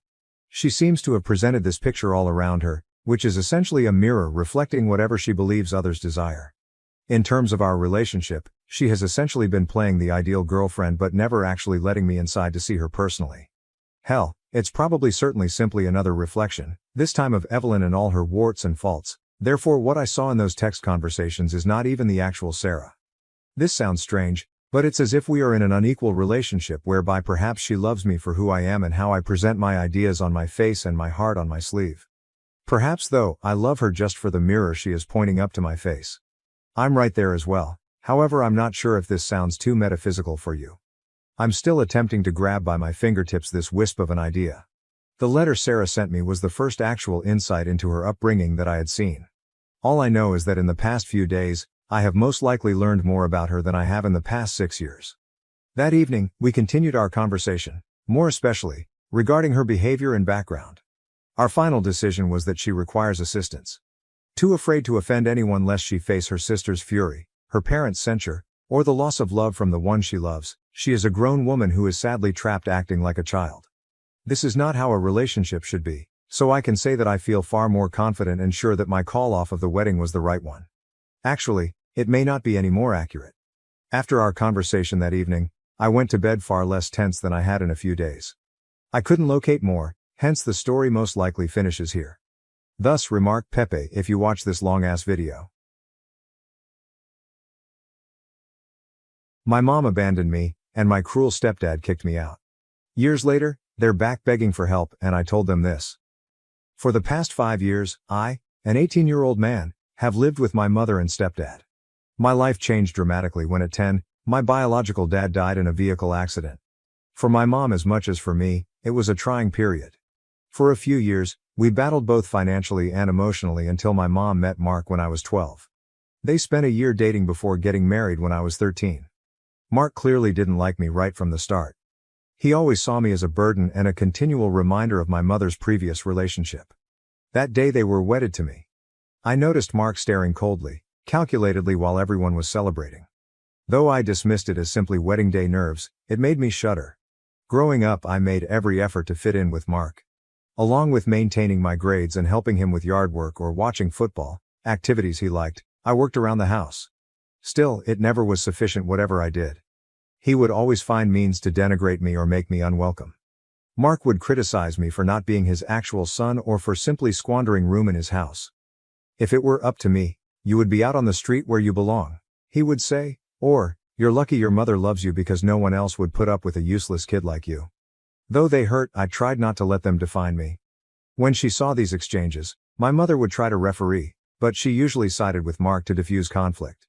She might remark, he doesn't mean it that way, or you need to try harder to get along with Mark. In my own house, I felt as though I was continually treading on eggshells. As I aged, things grew worse. Mark insisted on my paying rent when I reached 16 and started working part-time at a nearby grocery store. Though she felt it was a little harsh, my mother agreed it would teach me responsibility. So a good amount of my little pay went to Mark every month, leaving me nothing to save or spend on myself. My mother recently landed an incredible job overseas. She could possibly acquire a permanent job from a 6-month contract she was presented with in Europe. I could see the thrill in her eyes when she initially told me about it. I had not seen her genuinely delighted about something in years. But worries about living alone with Mark soon eclipsed my delight for her. I told my mother about how Mark treated me when she was away, therefore expressing my worries. I related stories of events when he would accidentally ruin items I cared about, such as the model airplane my dad and I created together before he passed away, or how he would forget to buy groceries I could eat knowing I had dietary restrictions. My mother dismissed it, saying Mark was merely tough and I was exaggerating. She advised me to give him an opportunity and that living together might strengthen our relationship. That day my mother left was among the toughest of my life. I hugged her tightly while we stood at the airport, stifling tears.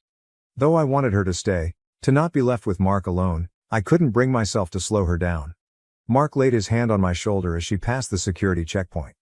Though his hold was agonizing, to anyone observing it would have looked like a consoling action. His voice chilly, he continued, "Let's go home, boy. Things are going to be different now." And they were different as well. Things plummeted from the time we arrived home. Mark started screaming at me for the most minor transgressions. Should I leave a dish in the sink or arrive home 5 minutes later than usual, he would yell. Once on my way to school, I unintentionally left a light on in my room. Mark had taken out every light bulb from my room when I returned. "You don't deserve to have any if you can't remember to turn off the lights," he remarked, grinning. Saying he was merely letting me stay because of my mother, he threatened to kick me out several times. "One incorrect move," he would counsel, "and you'll be out on the street. And who do you suppose your mother will find credible? Me, her devoted husband, or her unappreciative kid brat?" Though I tried to keep my head down and avoid confrontation, it was getting intolerable.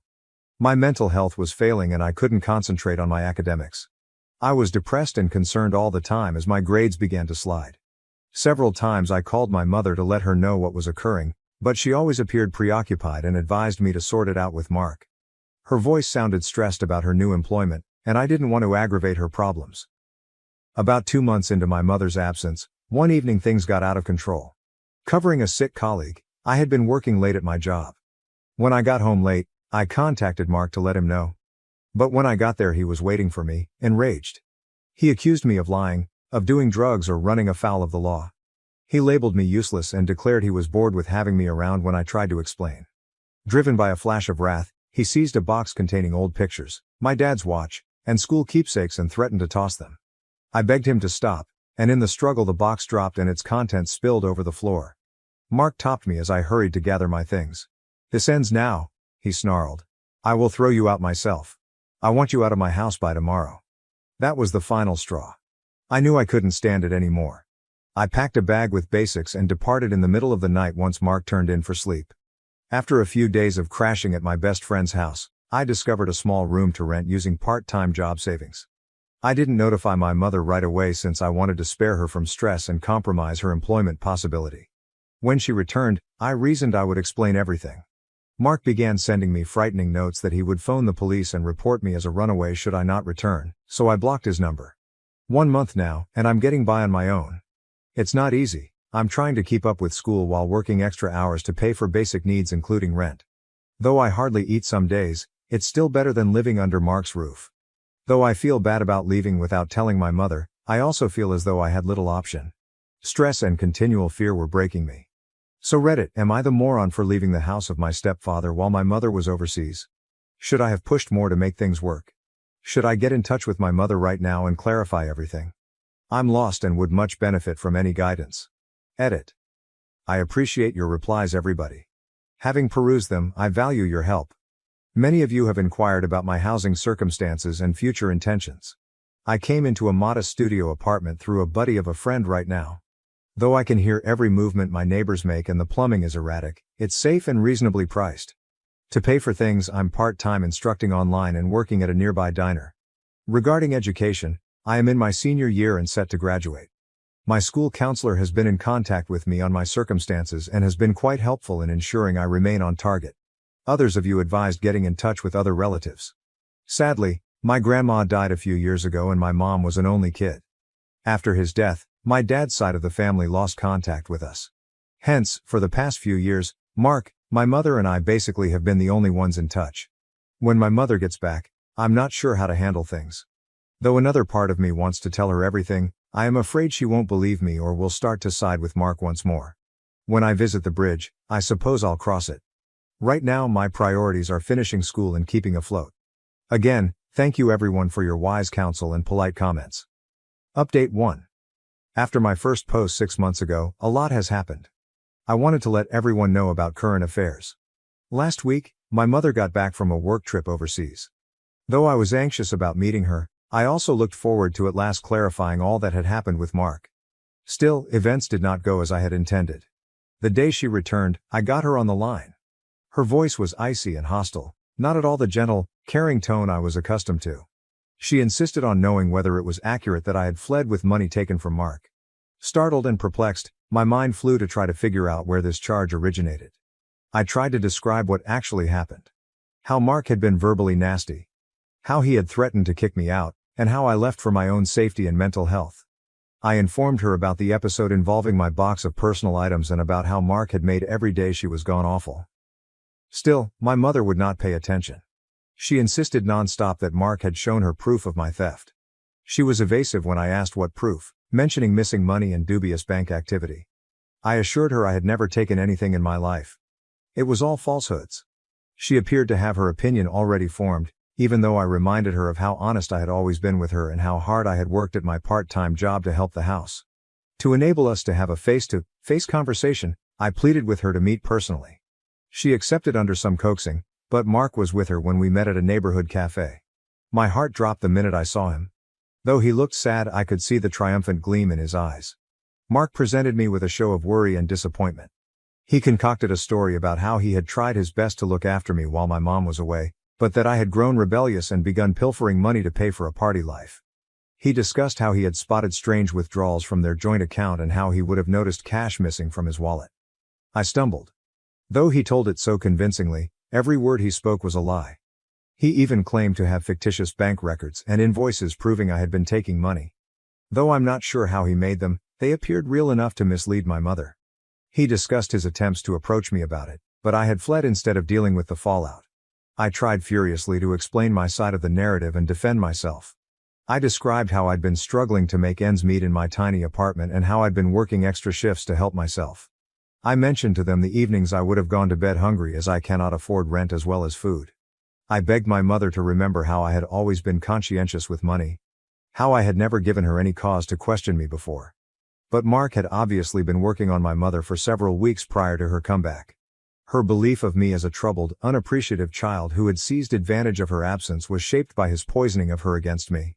He presented himself as the victim, a worried stepfather limited to helping his wayward stepson.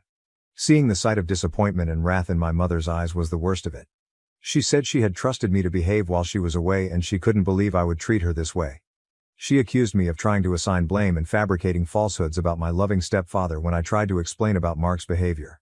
Her voice breaking, "How could you do this to us?" she asked. "We gave you everything, this is how you reimburse us?" Her comments ripped right through, each one like a physical blow.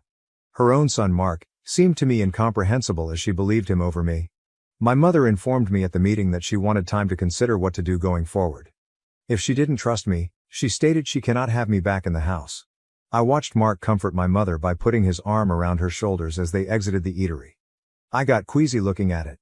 I kept trying to get in touch with my mother throughout the next few days, hoping she would listen to me free from Mark's influence.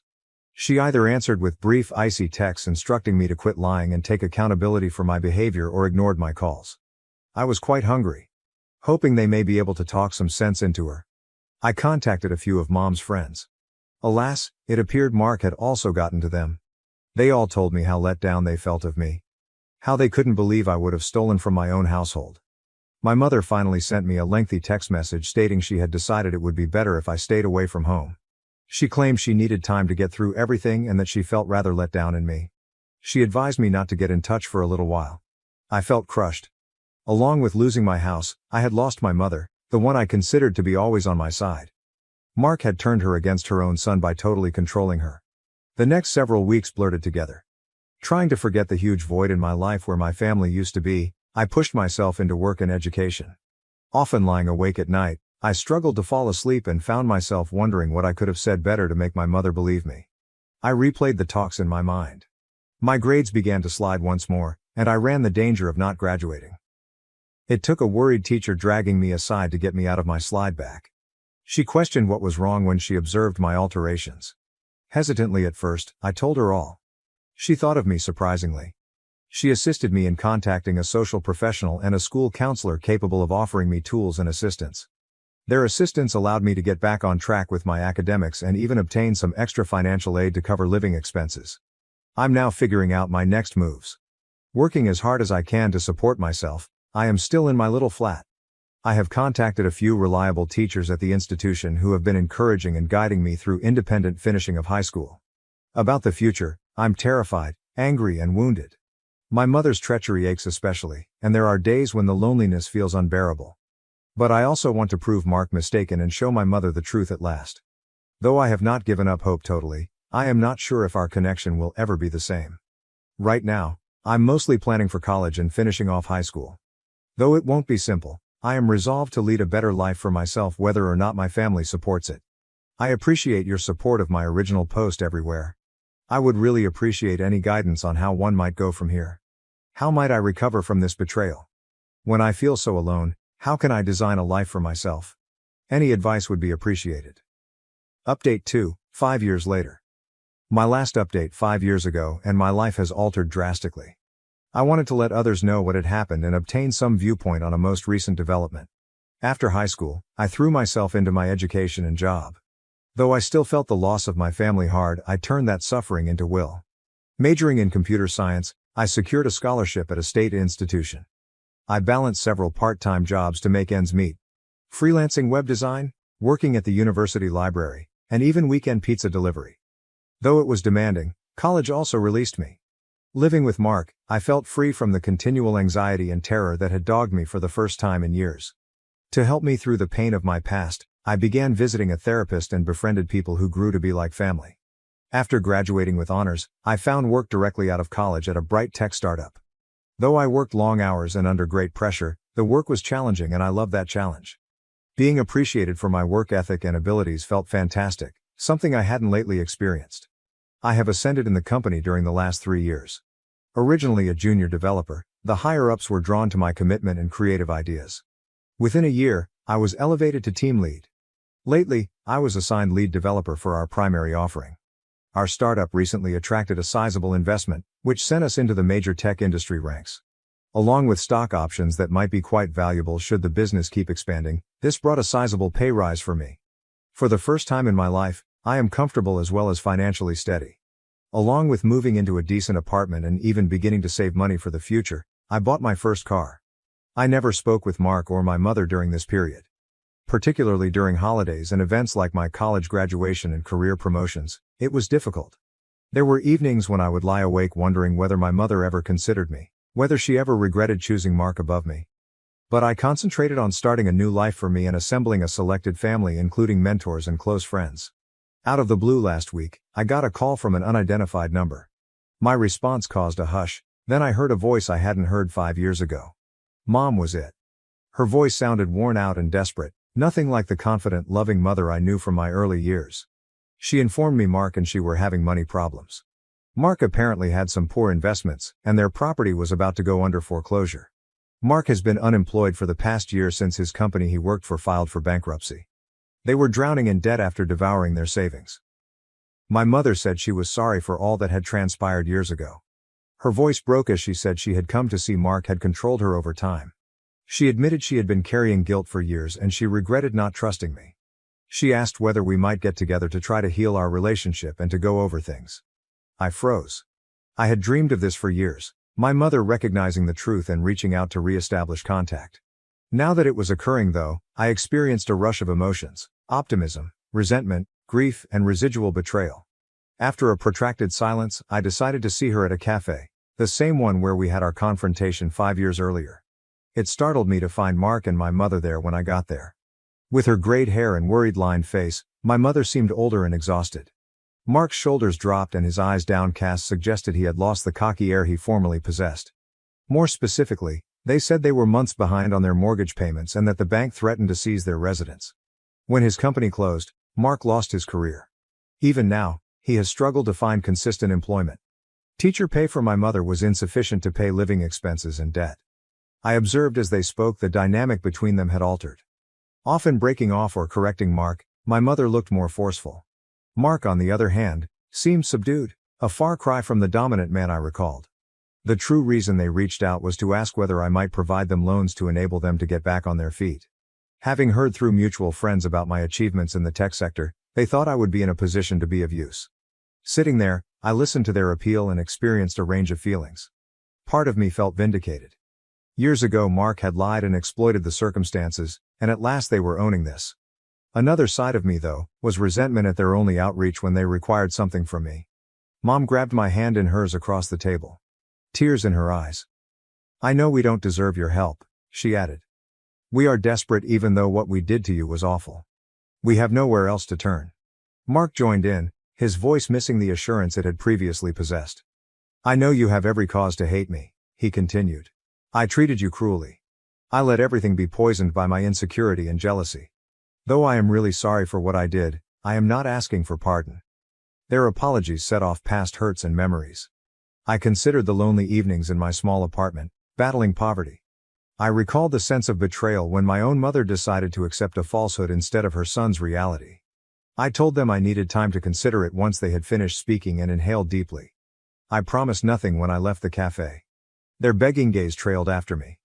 I'm divided now. One hand, I have worked hard for my accomplishment and I do not believe I owe them anything based on their treatment of me. Mark's falsehoods ruined my bond with my mother and drove me to fend for myself when young. Part of me wants to turn away and let them deal with the results of their behavior. Still, even with everything, I worry about my mother. Though I worry that if I assist her, I would be exposing myself to more manipulation or demands of continuous support. The idea of her being homeless or struggling hurts my heart. The way this could affect my own financial stability worries me as well. I'm not sure whether I could afford to save them without sacrificing my own future, even if right now I'm doing great. The startup scene is erratic, hence my present success is not sure to last.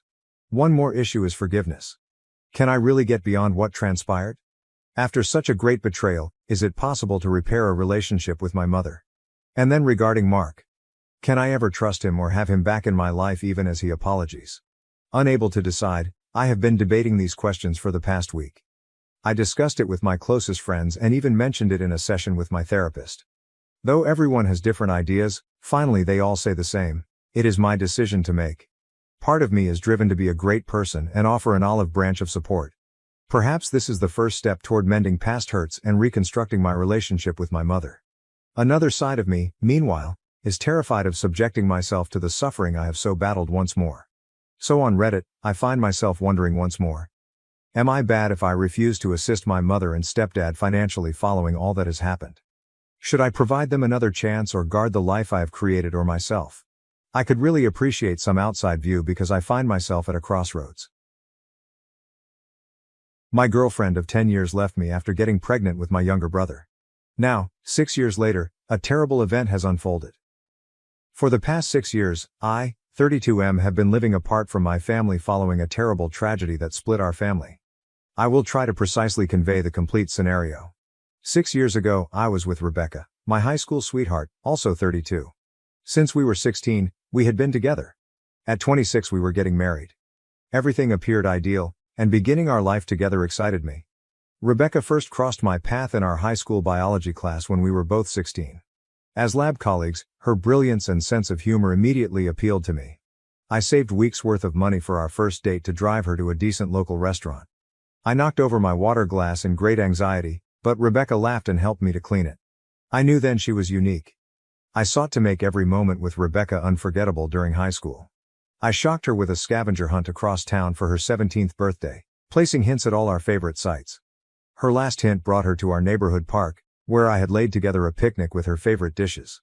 I will never forget how brilliantly her eyes lighted when she saw it. I was resolved to make our long-distance relationship work when we started different colleges. Whether or not I had homework, every weekend I would drive 3 hours to see her. During test weeks, I would deliver her care packages loaded with her preferred treats, stress-relieving tools, and handwritten letters of encouragement. I worked additional shifts at my job after graduation, when we both returned to our hometown, to save for a dream trip for us. Rebecca had always wanted to travel 2 weeks to Europe, so I surprised her with that. We saw London, Paris and Rome. I booked a private boat trip on the Seine River during the Paris sunset. With the Eiffel Tower gleaming behind her, I can still see her looking so gorgeous. I totally backed Rebecca when she said she wanted to return to school for her master's degree. I started a second job to cover living expenses and her education. Though I had to get up early for work the next day, I would remain late with her, testing her for exams and correcting her papers. I meant to recreate our first date for our 10th anniversary. I set aside the same table at the same restaurant, dressed similarly, and even planned with the waiter to unintentionally drop my water. Saying it was perfect, Rebecca laughed so hard. I proposed under the stars and took her to the beach following dinner so we could kiss first.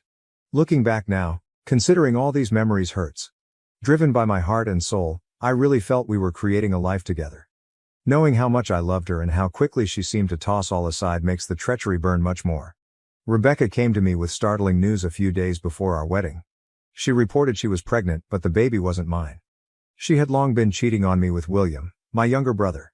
She was sure the baby was his. She had done the arithmetic. Though I was devastated and angry, what hurt even more was Rebecca telling me she had emotions for William and wanted to wed him instead of me. My entire life seemed to be collapsing all around me. Angry and hurt, I went to tell my parents everything. Though I anticipated them to be as startled and disturbed as I was, to my surprise they appeared strangely cool about the whole matter. William was always considered by my parents as their golden kid, hence I never expected this degree of treachery. I should be glad for my brother, they advised. Even more thrilled about being a grandma, my mother totally ignored how I would feel about the circumstances. What I was hearing stunned me. It felt as though in a moment my whole family had turned against me. The individuals meant to be supporting and loving me were advising me to simply accept this great betrayal and pretend as though everything was normal. Unable to handle the treachery from not just Rebecca and William but also my parents, I had to make the tough choice to leave. I packed, relocated to another city and cut off all communication with each of them. 6 years ago is when that was. My father phoned me a few times throughout all that year, but those exchanges were always tense and awkward. William, my mother and Rebecca never contacted me at all. Not even knowing the name of William's child, my own nephew, as best I could, I tried to move forward with my life. Though I struggled to trust after what occurred with Rebecca, I concentrated on my profession, established new acquaintances and even began dating once more. Still, I was gradually reconstructing my life away from the suffering and betrayal of my past. Then a few days ago, out of the blue, my mother called me urgently. Her name on my phone screen astonished me given all this time. She seemed angry when I responded and said William had suffered a horrible accident. Now he was paralyzed and helpless of working or looking after his family. Hearing this news set me in a range of feelings. Hearing about William's accident surprised and depressed me. Even with all that happened, he remained my brother. But another side of me felt enraged that this was the reason my mother was suddenly getting in touch after 6 years of no contact. Her words next infuriated me even more. She informed me the family needed me. She specifically wanted me to return and act as William's child's father figure, supporting Rebecca in running the family while William healed. I got enraged. How could she possibly believe this was a reasonable request after all that had happened? I told her quite definitely not. She and my father had decided to back Rebecca and William over me, and I reminded her that they had betrayed me in the worst sense imaginable. I claimed I had no obligation to assist them now, particularly after years of no communication. My mother became agitated and charged me with being self-serving. She advised family always comes first and I had to let the past go, saying William's child required a father figure and that Rebecca was having trouble juggling everything on her own. She tried to guilt me. I stayed grounded and turned down once again. 6 years ago, William and Rebecca made their decision. Today they had to live with the results. I said it was not my duty to intervene and pretend to be content families just because their circumstances had become challenging. I advised my mother not to get in touch with me again unless it was to apologize for how they had treated me 6 years ago before we hung up. If they admitted how deeply they had wounded me, I indicated I might be ready to re-establish a relationship with them. But I would never replace William as a father figure for his child. I had a range of feelings once the call finished. Though a bigger part of me felt furious and damaged once more, part of me felt guilty for turning my back on my family when they needed aid. Now wrenched open, the wound that had begun to heal sent all the suffering and treachery roaring back. Since the call, I have been debating this choice constantly. One hand, I feel awful for the child growing up without a completely present father. William's accident is not his child's fault. On the other hand, since they betrayed me and then neglected me for years, I don't think it fair for my family to expect me to fly in and mend everything. Some of my pals believe I'm right in my choice. They claim my family made their bed and now they have to lie in it. Others, however, believe I'm being too severe and should at least give helping some thought for the child's sake. About what to do, I'm split. Some of me wants to keep the life I have created free from the drama and suffering of my past. Another side questions whether I'm being too stubborn and if there is any way I could assist without entirely compromising my own welfare. Reddit, is I right in not helping my brother and his family after he snatched my fiancée and got her pregnant? Edit. Whoa, thanks all for your comments and viewpoints. I want to offer some extra background and touch on a few shared themes. Regarding those curious about my dating life, yes, I have dated Rebecca, but I have not had any committed long-term partnerships. My capacity to trust suffered most from the betrayal. I have been working on it in therapy. Many have wanted to know whether I am certain the child is William's. To be honest, I'm not sure precisely. Rebecca claimed at the time she was certain based on the timing, but I never found any evidence either way. She decided to leave me for William, hence personally the paternity doesn't alter much. I'm thinking about folks who believe I ought at least see William in the hospital.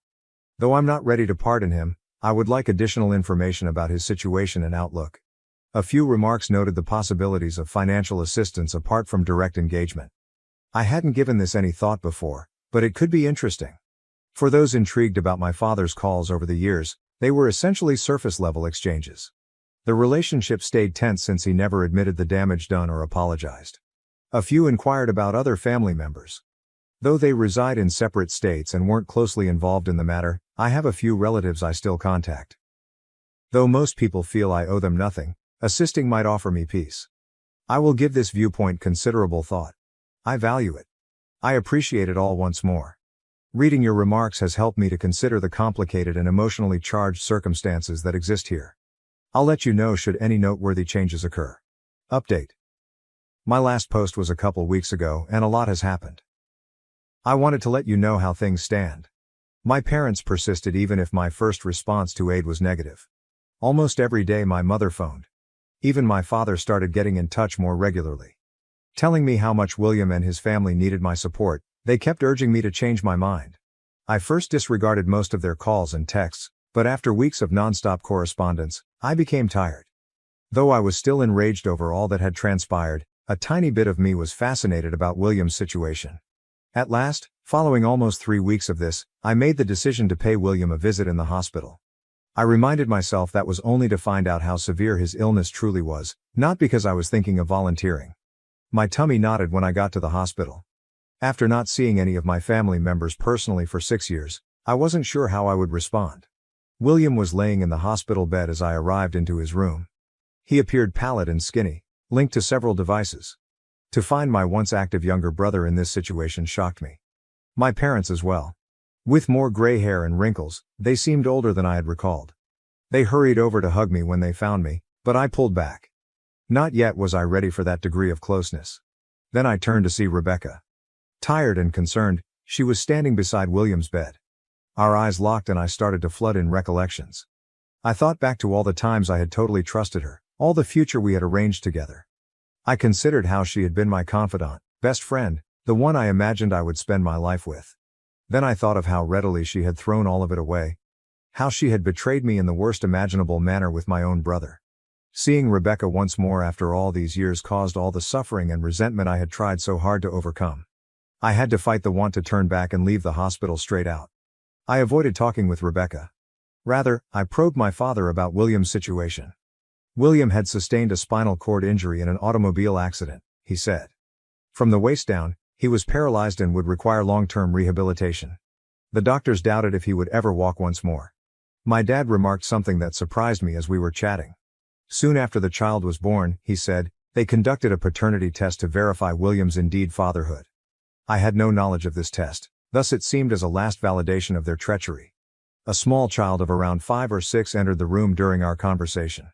This has to be my nephew William and Rebecca's son, I realized. The lad seemed perplexed and perhaps afraid of all the medical machinery. Rebecca first brought him to me as his uncle. Mostly just saying hello and asking him about his favorite toys and games, I spent a few minutes with the youngster. Meeting this child who was biologically my nephew but whom I had never known existed felt odd. My mother demanded that I visit their place to further discuss until lately following the hospital visit. I grudgingly agreed, partly to get this whole matter over with. My mother started a sermon at the house on family responsibility and how I should have been stepping forward to assist Rebecca and the child while William was healing. She expressed Rebecca's overwhelm in having to raise a kid, take care of William, and run their house alone. Listening to her, my resentment started to grow. When she stopped at last, I told her precisely how I felt.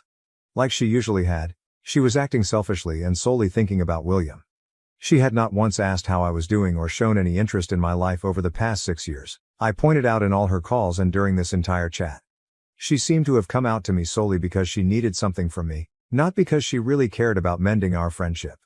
Even after William had deceived her so terribly, I stated it stung that she appeared more worried about his welfare than she ever had about mine. Saying that of course she loved me, my mother tried to defend herself, pointing out that William's position was an emergency. She stated, I had a duty to help, as the healthy brother. I inhaled deeply and told her my ultimate choice. I responded that although I could not give up my own life and peace of mind to assist William's family, I felt pity for his situation and for the difficulties they were confronting. I said I wasn't ready to give up all of the years I had been constructing a new life for myself, working over the trauma and betrayal they had given me. I told her I might be ready to see them once more in the future, but only if they were ready to own how much they had offended me and begin to re-establish trust. I made it plain that this connection would not call for my filling in for William or serving as a father figure for his son. My choices infuriated my parents. They said I was forsaking my family when they most needed me, that I was selfish, but I insisted. 6 years ago they supported William and Rebecca above me, therefore making their choices. Now they had to deal with the results of that choice. I informed them before I went that, while I was open to remaining in touch and maybe working on our connection over time, only if they could respect my limits and show real interest in my life, not simply what I could do for them. That evening's drive home brought a range of feelings. Particularly considering William's sons growing up with a crippled father, part of me felt bad for not assisting more. Still, more of me felt relieved. At last I had spoken up for myself and established reasonable limits with my family. I came to see that although family relations are vital, they do not grant anyone permission to mistreat you or exploit you. Years of mending from their treachery had gone, and I wouldn't be ready to relive those scars just because they suddenly felt they needed me. My parents have phoned a few times in the weeks following that trip. Though the talks have been strained, they seem to be trying to probe my life rather than merely discuss William. Though it's a little step, it offers me hope that perhaps our connection will develop in a better shape with time. Right now, I'm mostly concerned with my own life and welfare. Reconnecting with my family has brought up emotions that I have begun seeing a therapist again to work through. I'm also putting myself into my work and hanging out with buddies who have helped me through all of this. Though I'm not sure what the future holds for my family, I am sure I made the best choice for me. Though only on my terms and at a speed I'm comfortable with, I am open to gently restoring our relationship. I appreciate all of your help and guidance during these trying circumstances. Though I feel like I at last found some closure, it has been a difficult few weeks. I am ready to go forward with my life. Parents secretly charged $115K on my credit card for my sister's Europe trip, so I reported it as fraud, leading to major family fallout. Though I never imagined I would be producing an article like this, here I am still in shock and bewilderment over what my parents have done. Alex, 28. Has a younger sister, Emma, 22F, who recently graduated from college. Although our parents have always been, let's say, fascinating in their style of raising their children, this most recent act infuriates me. For background, I have always been the family's responsible one. After working hard in school, I applied for scholarships, and straight out of college earned a decent position in finance. Since I was 22, I have been financially independent. I am glad of what I have done. Emma, on the other hand, has always been the family's young darling. I love my sister, so don't get me wrong. Yet our parents have clearly pampered her. Emma was always obviously the favorite growing up. She was never forced to work a part-time job or help with housework. She acquired the newest appliances and outfits. Focusing on my own objectives and future, I tried not to let it disturb me too much. Nevertheless, occasionally the partiality was difficult to overlook. One specific event came to me when Emma was 10 and I was 16. Months of saving had gone into a new gaming system purchase. Excitedly telling my parents I was heading to the store to buy it, the day I at last had enough money. They answered shockingly, "Oh, we already got one for Emma last week, you are welcome to share hers." Though I was heartbroken, I tried to be happy for my sister and stashed my disappointment. Still, forward swiftly toward the present. Emma recently finished with a degree in communications. She worked hard and deserves to celebrate her accomplishment, Hence I am actually proud of her. I also gave her a beautiful graduation present, a new laptop she had been coveting. I heard from my mother last week. She was bursting with enthusiasm, sharing with me Emma's ideal graduation present, a month-long trip throughout Europe. Thinking Emma's gift from our parents was a kind one, I was pleased for her. The shocking revelation then came. "We used your credit card to book it all," my mother remarked dismissively, as though it were the most natural thing in the world. "We needed the points from your card to upgrade some of the flights and hotels, thus we will pay you back, naturally." I had no words. What I was hearing defied belief. When I finally recovered my voice, I inquired about their expenditure. The response made me feel as though I had been pummeled in the gut. $155,000. $155,000 on my credit card without authorization or knowledge. Trying to keep my voice steady. "Mom," I continued, "you cannot just use my credit card without asking me. That's illegal. $155,000 is a lot of money." She discounts my worries.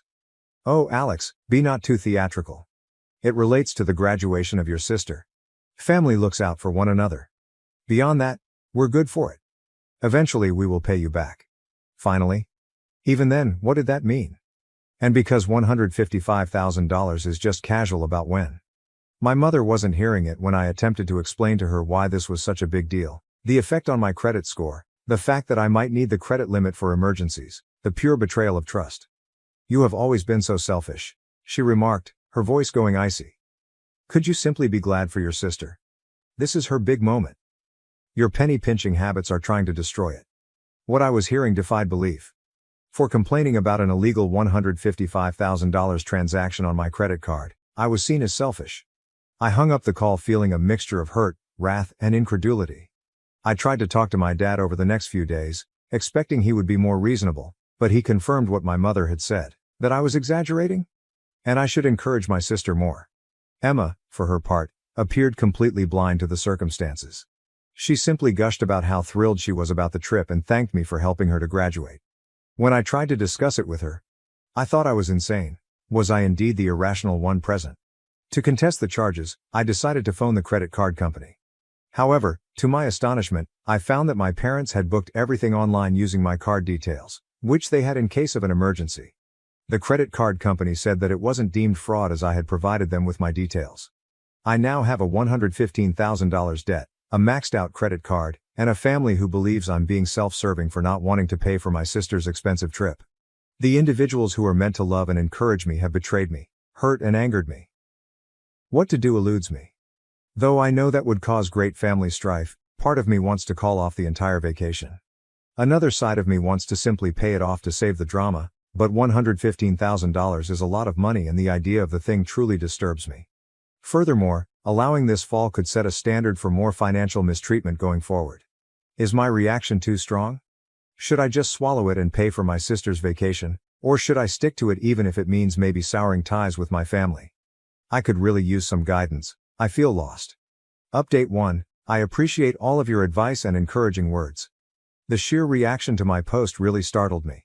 Reviewing your responses helped me to see that my anger over this scenario was not insane. I felt violated. Considering your counsel, I decided to proceed. I first escalated the problem by phoning my credit card provider once more. I detailed the circumstances, stressing that although my parents had my card information for an emergency, I had never approved this particular use. Following some back-off, they decided to look at the charges as possible fraud. I then asked for a family Zoom call to go over the matter and texted Emma and my parents groupwise. Before acting more forcefully, I wanted to let them have an opportunity to write this. The call was, at least mildly intense. I began gently outlining why their acts were unacceptable, the legal ramifications, the mistrust, and the financial burden it placed on me. I informed them they had to immediately cancel the vacation since I had reported the charges as fraudulent. The response of my parents did not reflect what I had hoped. They were outraged, accusing me of being dramatic and seeking to spoil Emma's graduation party. My mother went so far as to add, "We raised you, clothed you, and covered your head with a roof. The least you could do is assist your sister in having a lifetime of travel."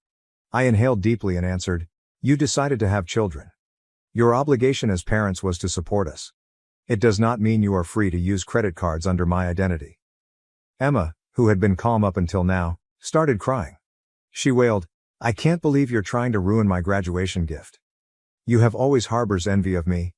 Why can't you simply be glad for me once? Her comments stung, but they also sharpened my will. I knew this pattern of entitlement and favoritism ran deep, and it was time to create some clear limits. Emma, I continued, trying to keep my voice soft but strong, I'm glad for you and I'm proud of your graduation. But this vacation was booked illegally with money taken without permission. It's not okay and it's not a gift from me. At last, my normally quiet dad spoke up. Son, we didn't think it was such a big deal. For crises, we have always had access to your card. As a family, we simply reasoned that this one occasion would be acceptable. What I was hearing defied belief. Dad, this was not an emergency and $155,000 is not a small sum. You cannot only choose to spend my money without consulting me. Emma was crying, my parents were furious, and I felt exhausted but determined when the call finished. Insisting that I was overreacting and that they would reimburse me shortly, they refused to call off the trip. Following the conference, I moved forward. I told a buddy of mine, a lawyer, the circumstances. He cautioned me that, should I decide to take legal action, what my parents did was in fact illegal and grounds for legal action exist. I also reported the illegal credit card use by going to the police station. The officer I spoke with took down all the specifics and was sympathetic.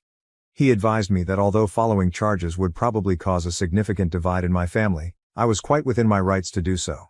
About what to do going forward, I'm still divided. I adore my family, on one hand, yet I get nauseous thinking about suing them. Conversely, their behavior is inappropriate. Hence, if I do not act strongly right now, this kind of behavior may resurface in the future. I have chosen to wait and see for now what results from the credit card company's inquiry. To stop any more illegal usage of my information, I also froze my credit. This whole scenario has let me know I had to set more rigid rules for my family.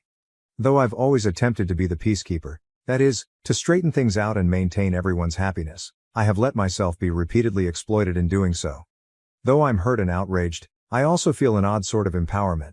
I'm standing up for myself and saying no, this is unacceptable, for the first time. Though unpleasant and frightening, it also seems vital. Again, thanks all for your support and guidance. Once I have more updates on the credit card inquiry or if anything else comes of course with my family, I will update once more. Update 2. My previous update was several weeks ago and a lot has transpired. I wish to thank them once more for their help and guidance. Your remarks have been a lighthouse through this trying period. First, the good news, my credit card company's inquiry came back positive. They reversed the charges since they agreed they were illegal. Having that $115,000 weight off of my shoulders relieves a great deal. Now let's consider familial fallout. All hell exploded when my parents and Emma discovered the credit card dispute had caused the trip to be cancelled. Furious calls and texts swamped my phone. Saying I had destroyed Emma's life, my mother left an especially angry message labeling me a selfish, unappreciative son. Emma went to social media and shared a moving video about how her spiteful brother had ruined her dream graduation trip. A few of our shared friends and relatives began contacting me to find out why I was treating my younger sister so badly. The matter was spiraling out of control, and I knew I had to straighten the record. I posted a calm, objective piece outlining what had actually happened. How my card had been used without my consent and how I had tried to mend things with my family prior to acting with the credit card company. The reaction to my post was uneven. Some were encouraging, expressing dismay at the behavior of my parents. Others felt I ought to have just taken one for the team and let Emma travel. Finding out how many others felt it acceptable to conduct fraud as long as it was for the family opened eyes. A few days following my post, my mother's sister called me unexpectedly. She offered some family history I hadn't learned before and showed understanding of my circumstances. My mother apparently had a history of financial irresponsibility and has past taken advantage of family members. My aunt gave me her support and urged me to be firm. Talking with my aunt helped me to see that the problem went beyond one occurrence. Years of enabled and excused behavior have set a habit of behavior. I understood then that I had to keep strict limits not only for my own benefit but also to stop the cycle of financial mistreatment. I made the decision to go really big. For the foreseeable future, I informed my parents I would be not interacting with them at all. I said I couldn't trust them right now and I needed time to sort through what had happened. Emma also heard me say that although I loved her and felt good about her accomplishments, I wanted some distance from her too. Their responses were almost always unfavorable. My parents charged me with severing the family. Emma sobbed and stated I was punishing her for something outside her control. Though difficult, I stayed to be sure of my choice. Amid all this family turmoil, I have been especially focused on shielding myself against potential financial mistreatment. I replaced all of my passwords, closed the credit card my parents had access to, and opened a fresh one at another bank. To work through my emotions about the circumstances and create better limits, I have also begun visiting a therapist. One unanticipated benefit of this whole process is that it has brought me closer to a few relatives and my aunt, who contacted me to provide encouragement. Knowing that not every member of my family finds what my parents did acceptable is good. Regarding Emma's graduation vacation, I learned via the family grapevine that her parents are still considering sending her someplace. Though I keep reminding myself that it wasn't my obligation to offer that for her, part of me feels bad about her missing the Europe vacation. I still find myself battling doubt and remorse.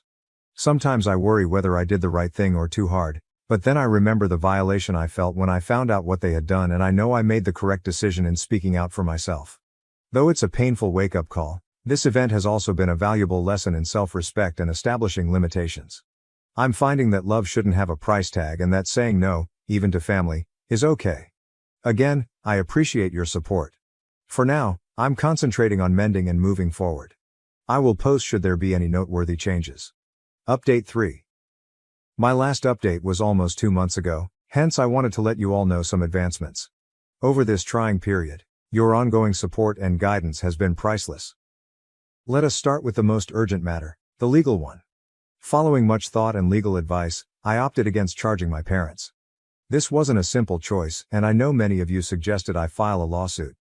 My attorney noted, though, that since the credit card company had reversed the charges, going for a criminal prosecution would be difficult and maybe expensive without any assurance of victory.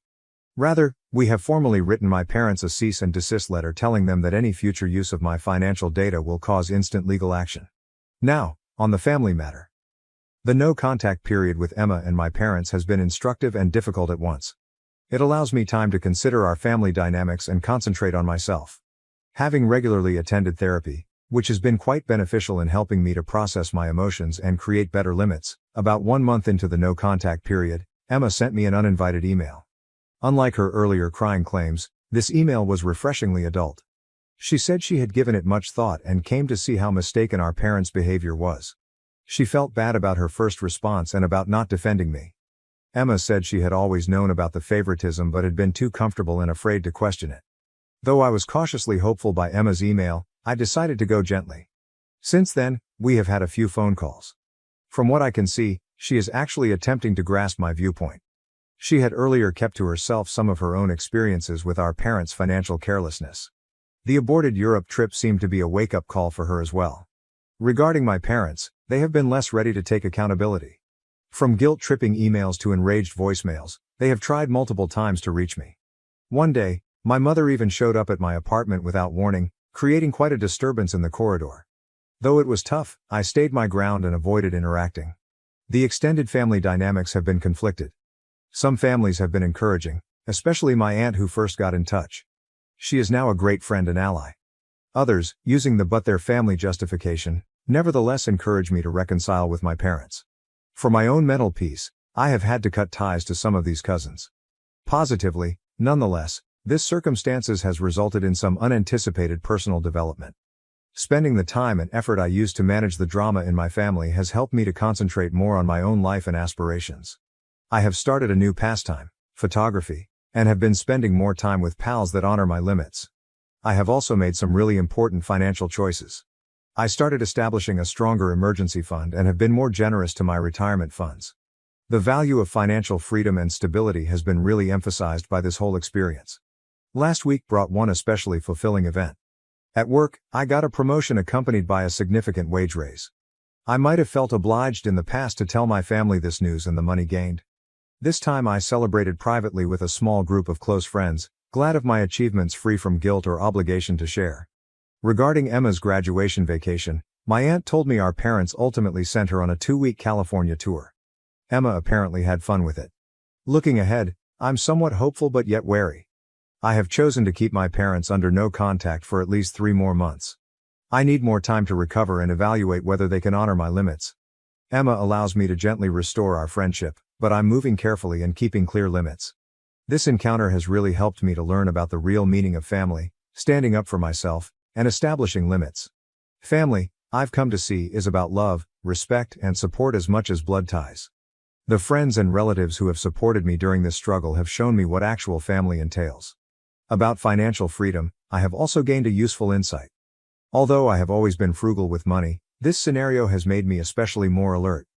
On all of my accounts, I have added extra security measures. I have also become more aggressive in safeguarding my financial data, even from relatives. Particularly during family gatherings I missed because of the no-contact policy, there have been times of uncertainty and grief. Mother's Day proved especially challenging, but I remind myself that my mental health and personal development depend on this distance. One unanticipated result of this is that I have started to be really helpful to friends handling personal family financial problems. Many people have come to me seeking guidance on establishing limits and handling financially reckless family members. Being able to guide others through the same circumstances makes one feel wonderful. Regarding my parents' financial circumstances, my aunt has told me they are having trouble. Apparently, they had been depending on my credit for purposes beyond Emma's vacation. This has caused some conflict between them since my dad holds my mom responsible for pushing too far with the credit card theft. Though part of me feels bad knowing they are facing money problems, I tell myself that their bad financial choices are not my duty to correct. Emma has offered some observations on how our parents responded to all of this. She adds they still don't really know why I responded so passionately. They can't understand why I'm making such a big deal out of it. They view their activities as natural family behavior. This ignorance irritates me, but it also helps me to realize that I made the correct choice in separating myself. After much thought on my early years and early adulthood, I came to see trends of financial and emotional control I had accepted. Though it's been a difficult journey, it also releases something. I'm learning to validate my own emotions and experiences apart from parental approval. Regarding my personal life, I have lately started dating once more. Dealing with all this familial drama, I had been reluctant to interact with anyone. But lately I came across someone who has been rather sympathetic about my circumstances. Though early days, it feels fantastic to be developing a relationship with someone who upholds my values and limits. I'm also thinking about drastically altering my life. Though I have always wanted a master's degree, I put it off somewhat because of worries about how it would affect my capacity to support my family financially. I'm now really researching programs and thinking about diving in. Making decisions grounded just on what's best for my future and me feels empowering. I find as I draft this update how much has changed in a few months. The first shock and resentment had subsided to be replaced by a cool determination. I'm actively building the life I want for myself, not only responding to the behavior of my family. To those of you perhaps handling such familial problems, I want to say it gets better. Although setting limits is difficult and there can be reactions, keep firm. Your rights include those to guard your mental health, money, and personal belongings. Again, I appreciate all of your support on this trip. Your guidance and support have been a lifesaver. Though I'm not sure what the future holds for my connection with my sister and parents, I know I will be fine whatever comes of it. Right now I'm stronger, more certain of myself, and ready to meet whatever lies ahead. If there are any major changes, I will notify once more. For now, I am focused on forward-looking and creating the life I want surrounded by supportive people. Here's wisdom earned and fresh starts. Update 4. My last update was 6 months ago, and I felt it was time to let all of you, who have been so encouraging over this path, know the most recent developments. First, the most news. I have been accepted into a master's program in a city 3 hours from where I presently live. This 2-year financial technology program fits very nicely with my professional objectives. Starting this fall, I am equal in excitement and anxiety about this new phase of my life. Choosing to work for this degree was not simple. It involves quitting my career, relocating to a new place and starting some student debt, but it also means making investments in my future, in the manner I have always wanted. I came to see that I had been holding back, constantly weighing how my choices might affect my family. It seems quite freeing to now be choosing based on what would be best for me. Regarding my family, things have changed in ways I never would have predicted. 2 months ago, the no-contact period with my parents formally came to an end. I agreed to a family therapy session run under the direction of a professional therapist. It was quite strong. Defensively still believing they had done nothing wrong, my parents arrived, but as the session went on, some shockingly real facts emerged. My dad had hidden from everyone, including my mom, a large loss of money from a poor investment. For months they had been covertly struggling financially, and they looked to my credit card to keep appearances. Many tears and accusations followed from this insight. My dad felt guilty of his bad financial choices, my mom felt deceived by his silence, and both of them at once seemed to realize the weight of what they had done to me. Although this justification does not absolve their behavior, it did enable me to see the desperation driving their bad decisions. The therapist guided us through some of these problems, and for the first time both of my parents sincerely apologized. Monthly family therapy sessions are going to continue under our agreement. Though I'm still keeping strict limits and it's a gradual process, I feel cautiously hopeful about reconstructing our connection on better terms. Emma has kept developing and maturing. She moved into her own apartment and started working full-time in order to reach financial independence. Our conversations have become more frequent, and I feel as though I am first starting to know my sister as an adult. She has even sought guidance on saving and budgeting, which is a major advancement in our relationship. Personal-wise, the relationship I highlighted in my last update has evolved into something unique. Though it means we will be doing long distance for a period, Sarah has been quite encouraging of my choice to return to school. Her own experiences with establishing limits with family have made her a great source of insight and encouragement. Financially, I am in good shape. Thanks to the encouragement I got, I was able to somewhat offset the expenses of graduate school and save a sizable sum for my move. I have also started to defend my financial data far more aggressively. I recently had to turn down an attempt by a distant relative to guilt me into co-signing a loan. Though it wasn't easy, I stood my ground and felt good about imposing limits. I've been thinking about how much has changed since that first startling phone call from my mother concerning the credit card charges as I get ready for this next phase of my life. The hurt and resentment I had then have mostly disappeared. Instead, I now feel empowerment and self-assurance I never realized I had. This process has taught me so much. Even, and especially, with family, I now see the value of establishing and upholding limits.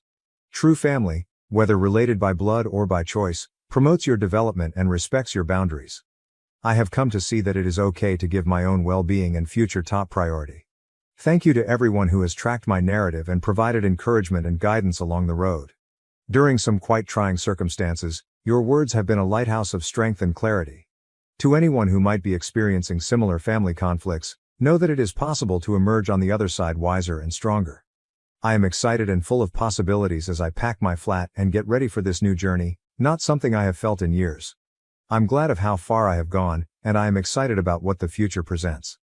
I'll be busy with my move and starting school, hence I might not update again for some time. Nonetheless, I will always be appreciative of the help I have gotten here. Here are fresh starts, acquired knowledge, and the bravery to design the life we wish for personally. Parents forced me to cancel my engagement party for my golden child brother's graduation. Now they're mad because relatives chose my party. I, 28M, have a younger brother, Leon, 26M, who recently graduated from community college, I might add. About the same time, I became involved with Nina, 28F, my high school love. We have been together for 10 years, and it was about time that we made this official. 2 weeks ago, I proposed to her and decided to invite a party to our house honoring our engagement last weekend. 5 days after the invites were distributed, last night the party was hosted. The drama surrounding all of this has been so bizarre and chaotic that I have no idea how to make sense of it.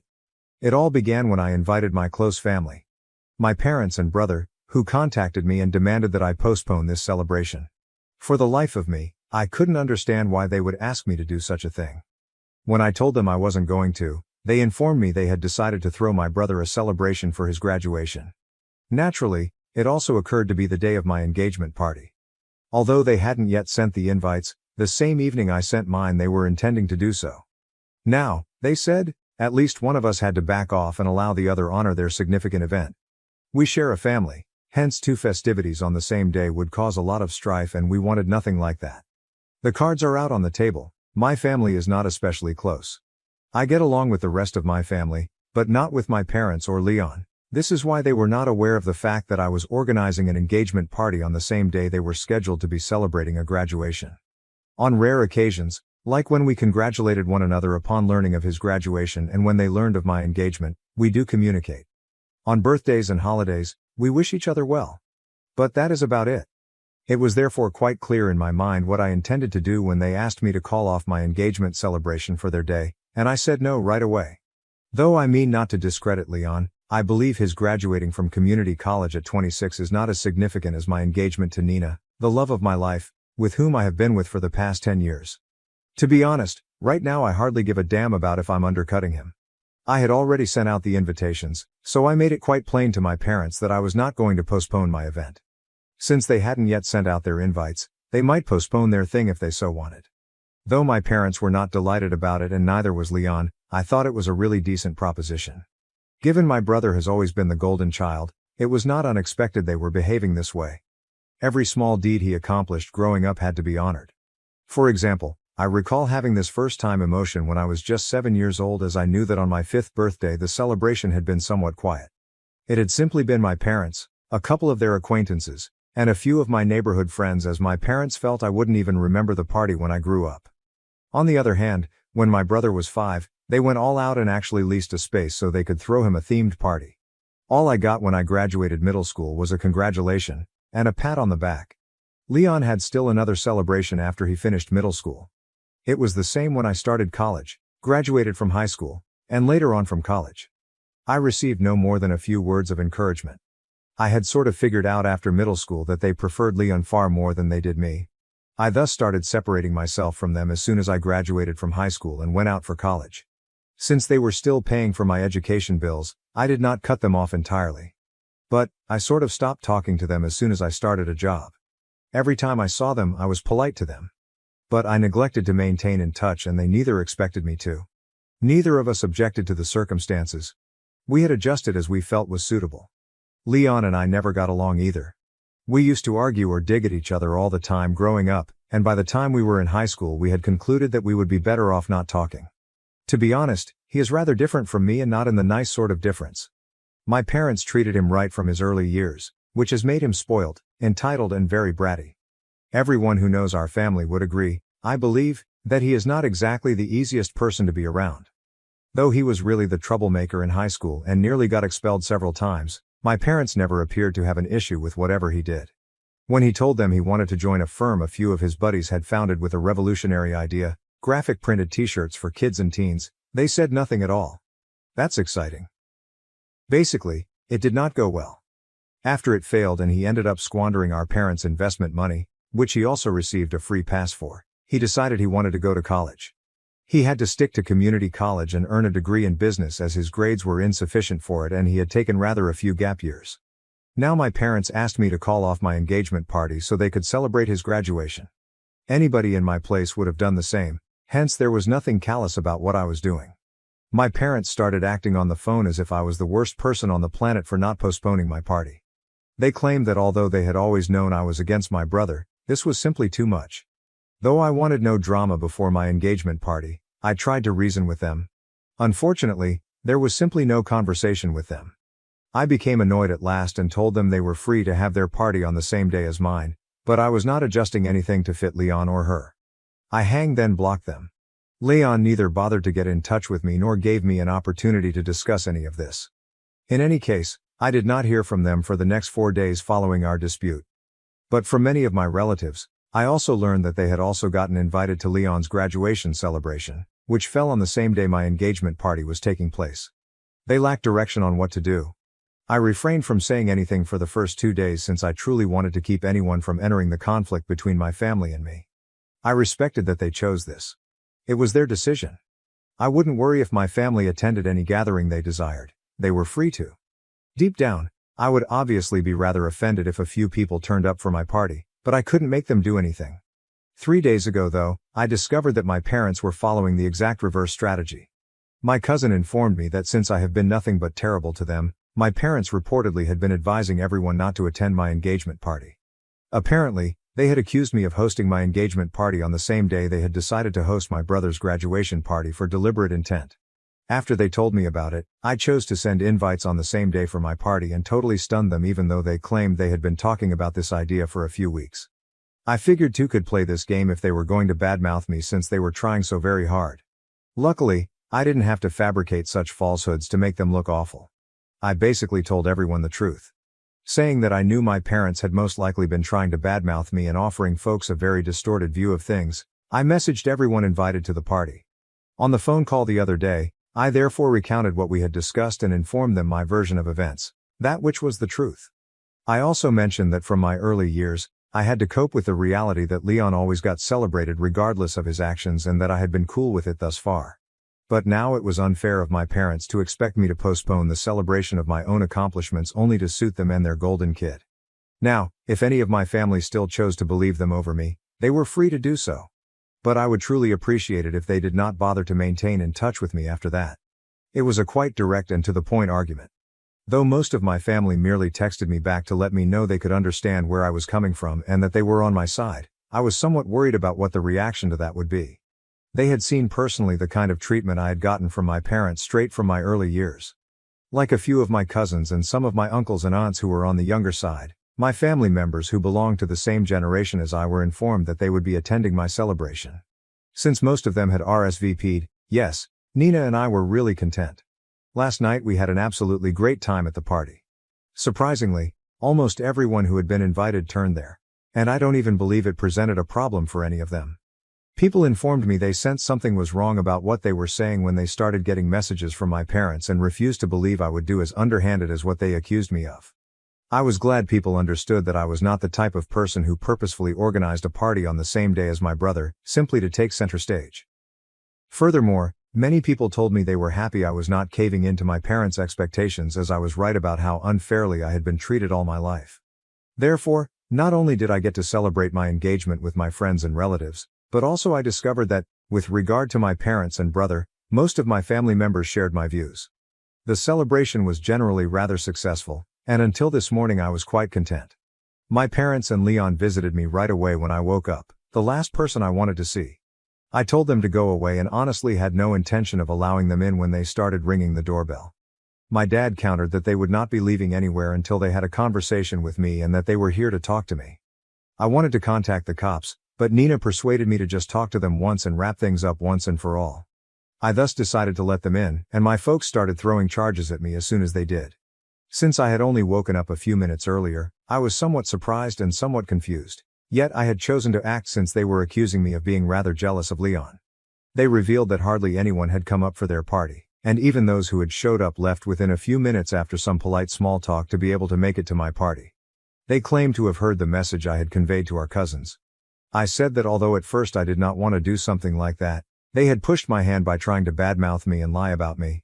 Still, given their loud charges, it felt as though my remarks were not even audible. They thought I was doing all of this only to constantly monopolize the attention and out of jealousy of Leon. I was, they said, separating the family. I suppose Nina came to see after some time that she had no use in trying to hold a conversation with them, as they were obviously not polite enough for that. She stepped in and stated she would phone the police should they not leave that very quickly. They left then, but they were still calling me a lot of nasty names. The window shook for a good few seconds when Leon even slammed the door of our house so forcefully as he closed it. Though I chose to let it go, I half-mindedly called him back to let him have it. Like Nina, I was fairly irate. We had blocked all of them, hence an hour after they left we got a message from an unidentified number, probably a friend or someone else's number they were using. The message indicated that although all we said and did, we were still family, and that they were rather let down that I had decided to have my engagement party on the same day as Leon's celebration, as this was the one thing I could have let him have. They claimed they were merely attempting to provide a good picture of him, even if he was ashamed of his fact that he was already 26 years old upon graduating from college. Besides that, his company had recently failed a few years ago, so he had little reason to rejoice, and they were merely attempting to make him happy. I never even considered it in such terms though. They thus claimed to be rather let down and expected me to be more mature about this. They also apologized for trying to discredit me, but they claimed they had no other option, as they truly wanted this celebration to go off without a hitch.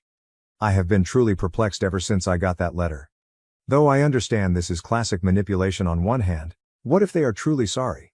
We are here asking, am I the asshole, AITA, for having my engagement party on the same day as my brother's graduation party? Nina is very torn as well. Edit. Some of you seem to have a problem with the fact that my relatives did not step up for me and try to do something when they had always known that my parents did not treat my brother and me equally. In their defense, I would just like to say that they did all they could. They always tried to be there for me and were always nice and kind to me.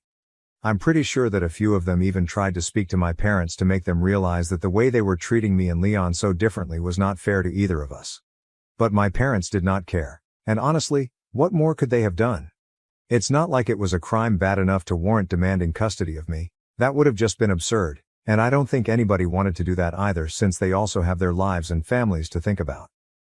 Besides, I was doing just fine. I generally stopped having expectations from my parents after a certain point, so I do not mind that they put my brother up on a pedestal and did not seem to care much about me. As long as everything was paid for, I didn't care. I'm on good terms with the rest of my family, And I don't mind the fact that most of them are on good terms with my parents and my brother as well. I haven't made them choose. I had just said that if they chose not to attend my party, then we would have had a problem. But honestly, all of them did attend, and I don't mind anymore if they continue to be on good terms with my parents and Leon. I made that very clear at the party as well. Anyway, most of you were questioning why I even bothered to keep in touch with the rest of my family. And yeah, this is why. I just don't think that it's that deep. This is between my parents, my brother, and me, not them. I don't want to drag them into this for no reason. Update 1. After reading most of the responses on my initial post, I concluded that I had nothing to regret a few days later.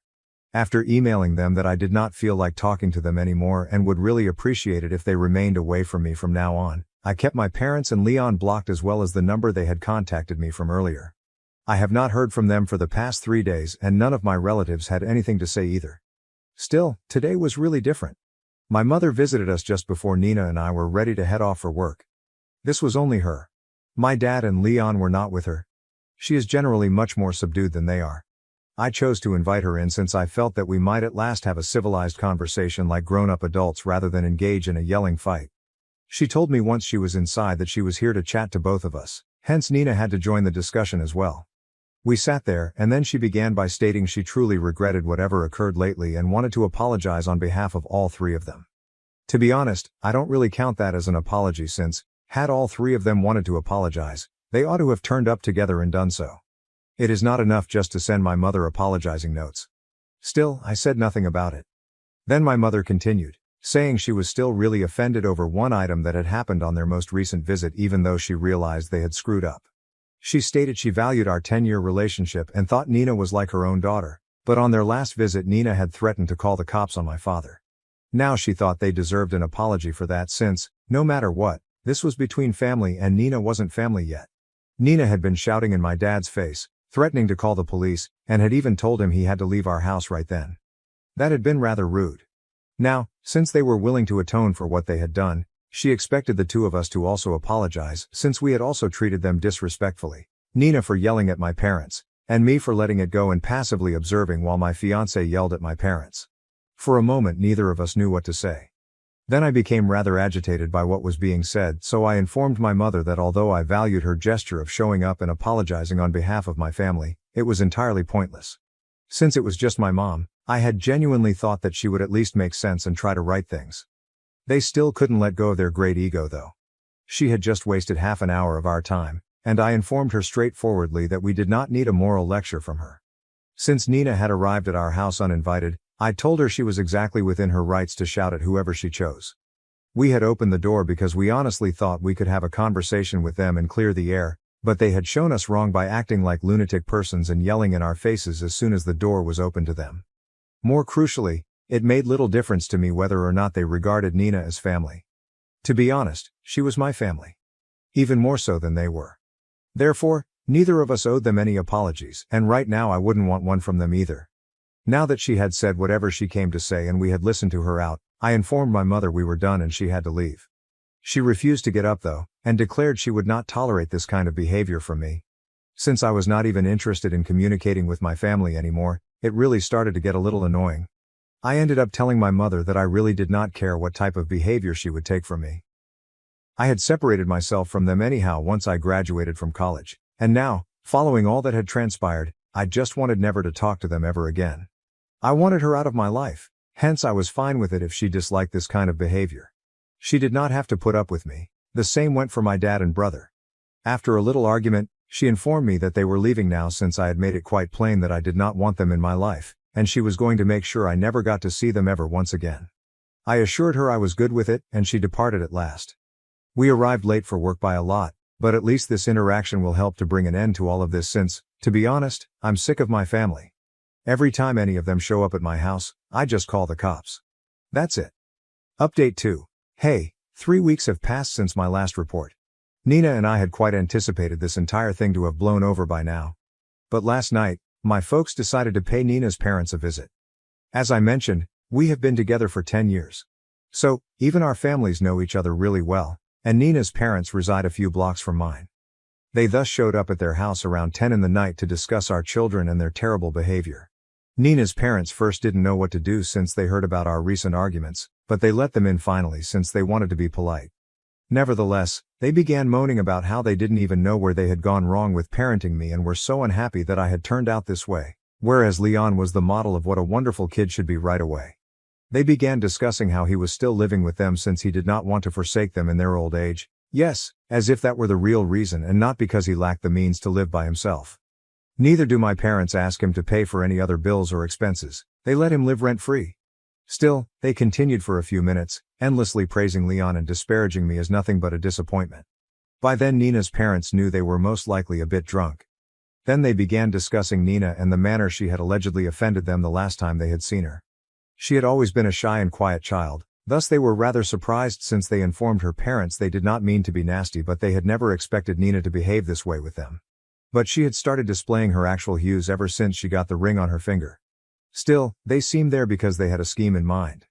Not too far off, they would be able to bring us into line and increase our respect for our parents. Their idea was a great one. Presumably Nina's parents and neither their parents would be willing to pay for our wedding, so we would be left with no other choice except to apologize for our actions and try to be better children to them. We have always had a decent relationship with Nina's parents, hence I find it strange why they would bring them into any of this.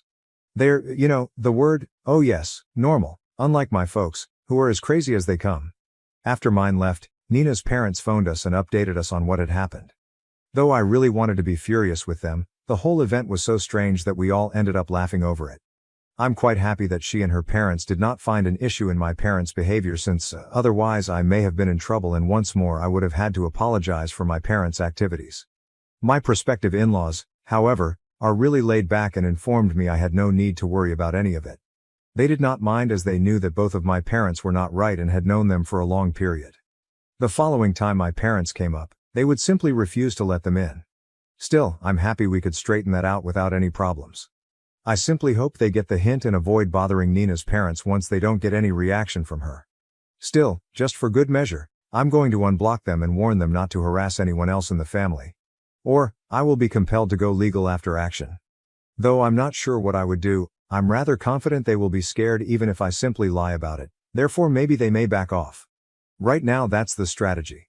See whether they attempt something humorous or not. Update 3. Hey, I last blogged over a year ago and I haven't heard from my brother or parents in practically that long. It has been indeed the best year of my life. 2 months ago, Nina and I also got married. Everyone I love was there for the wedding. We had an amazing time, and a few weeks back we at last came back from our honeymoon. My parents did not wish me well, and neither did Leon. Part of me is happy since otherwise I would have had to deal with them. I'm just loving married life right now, and I am looking forward to spending the rest of my life with her. I'm not really bothered about anything as long as she is at my side.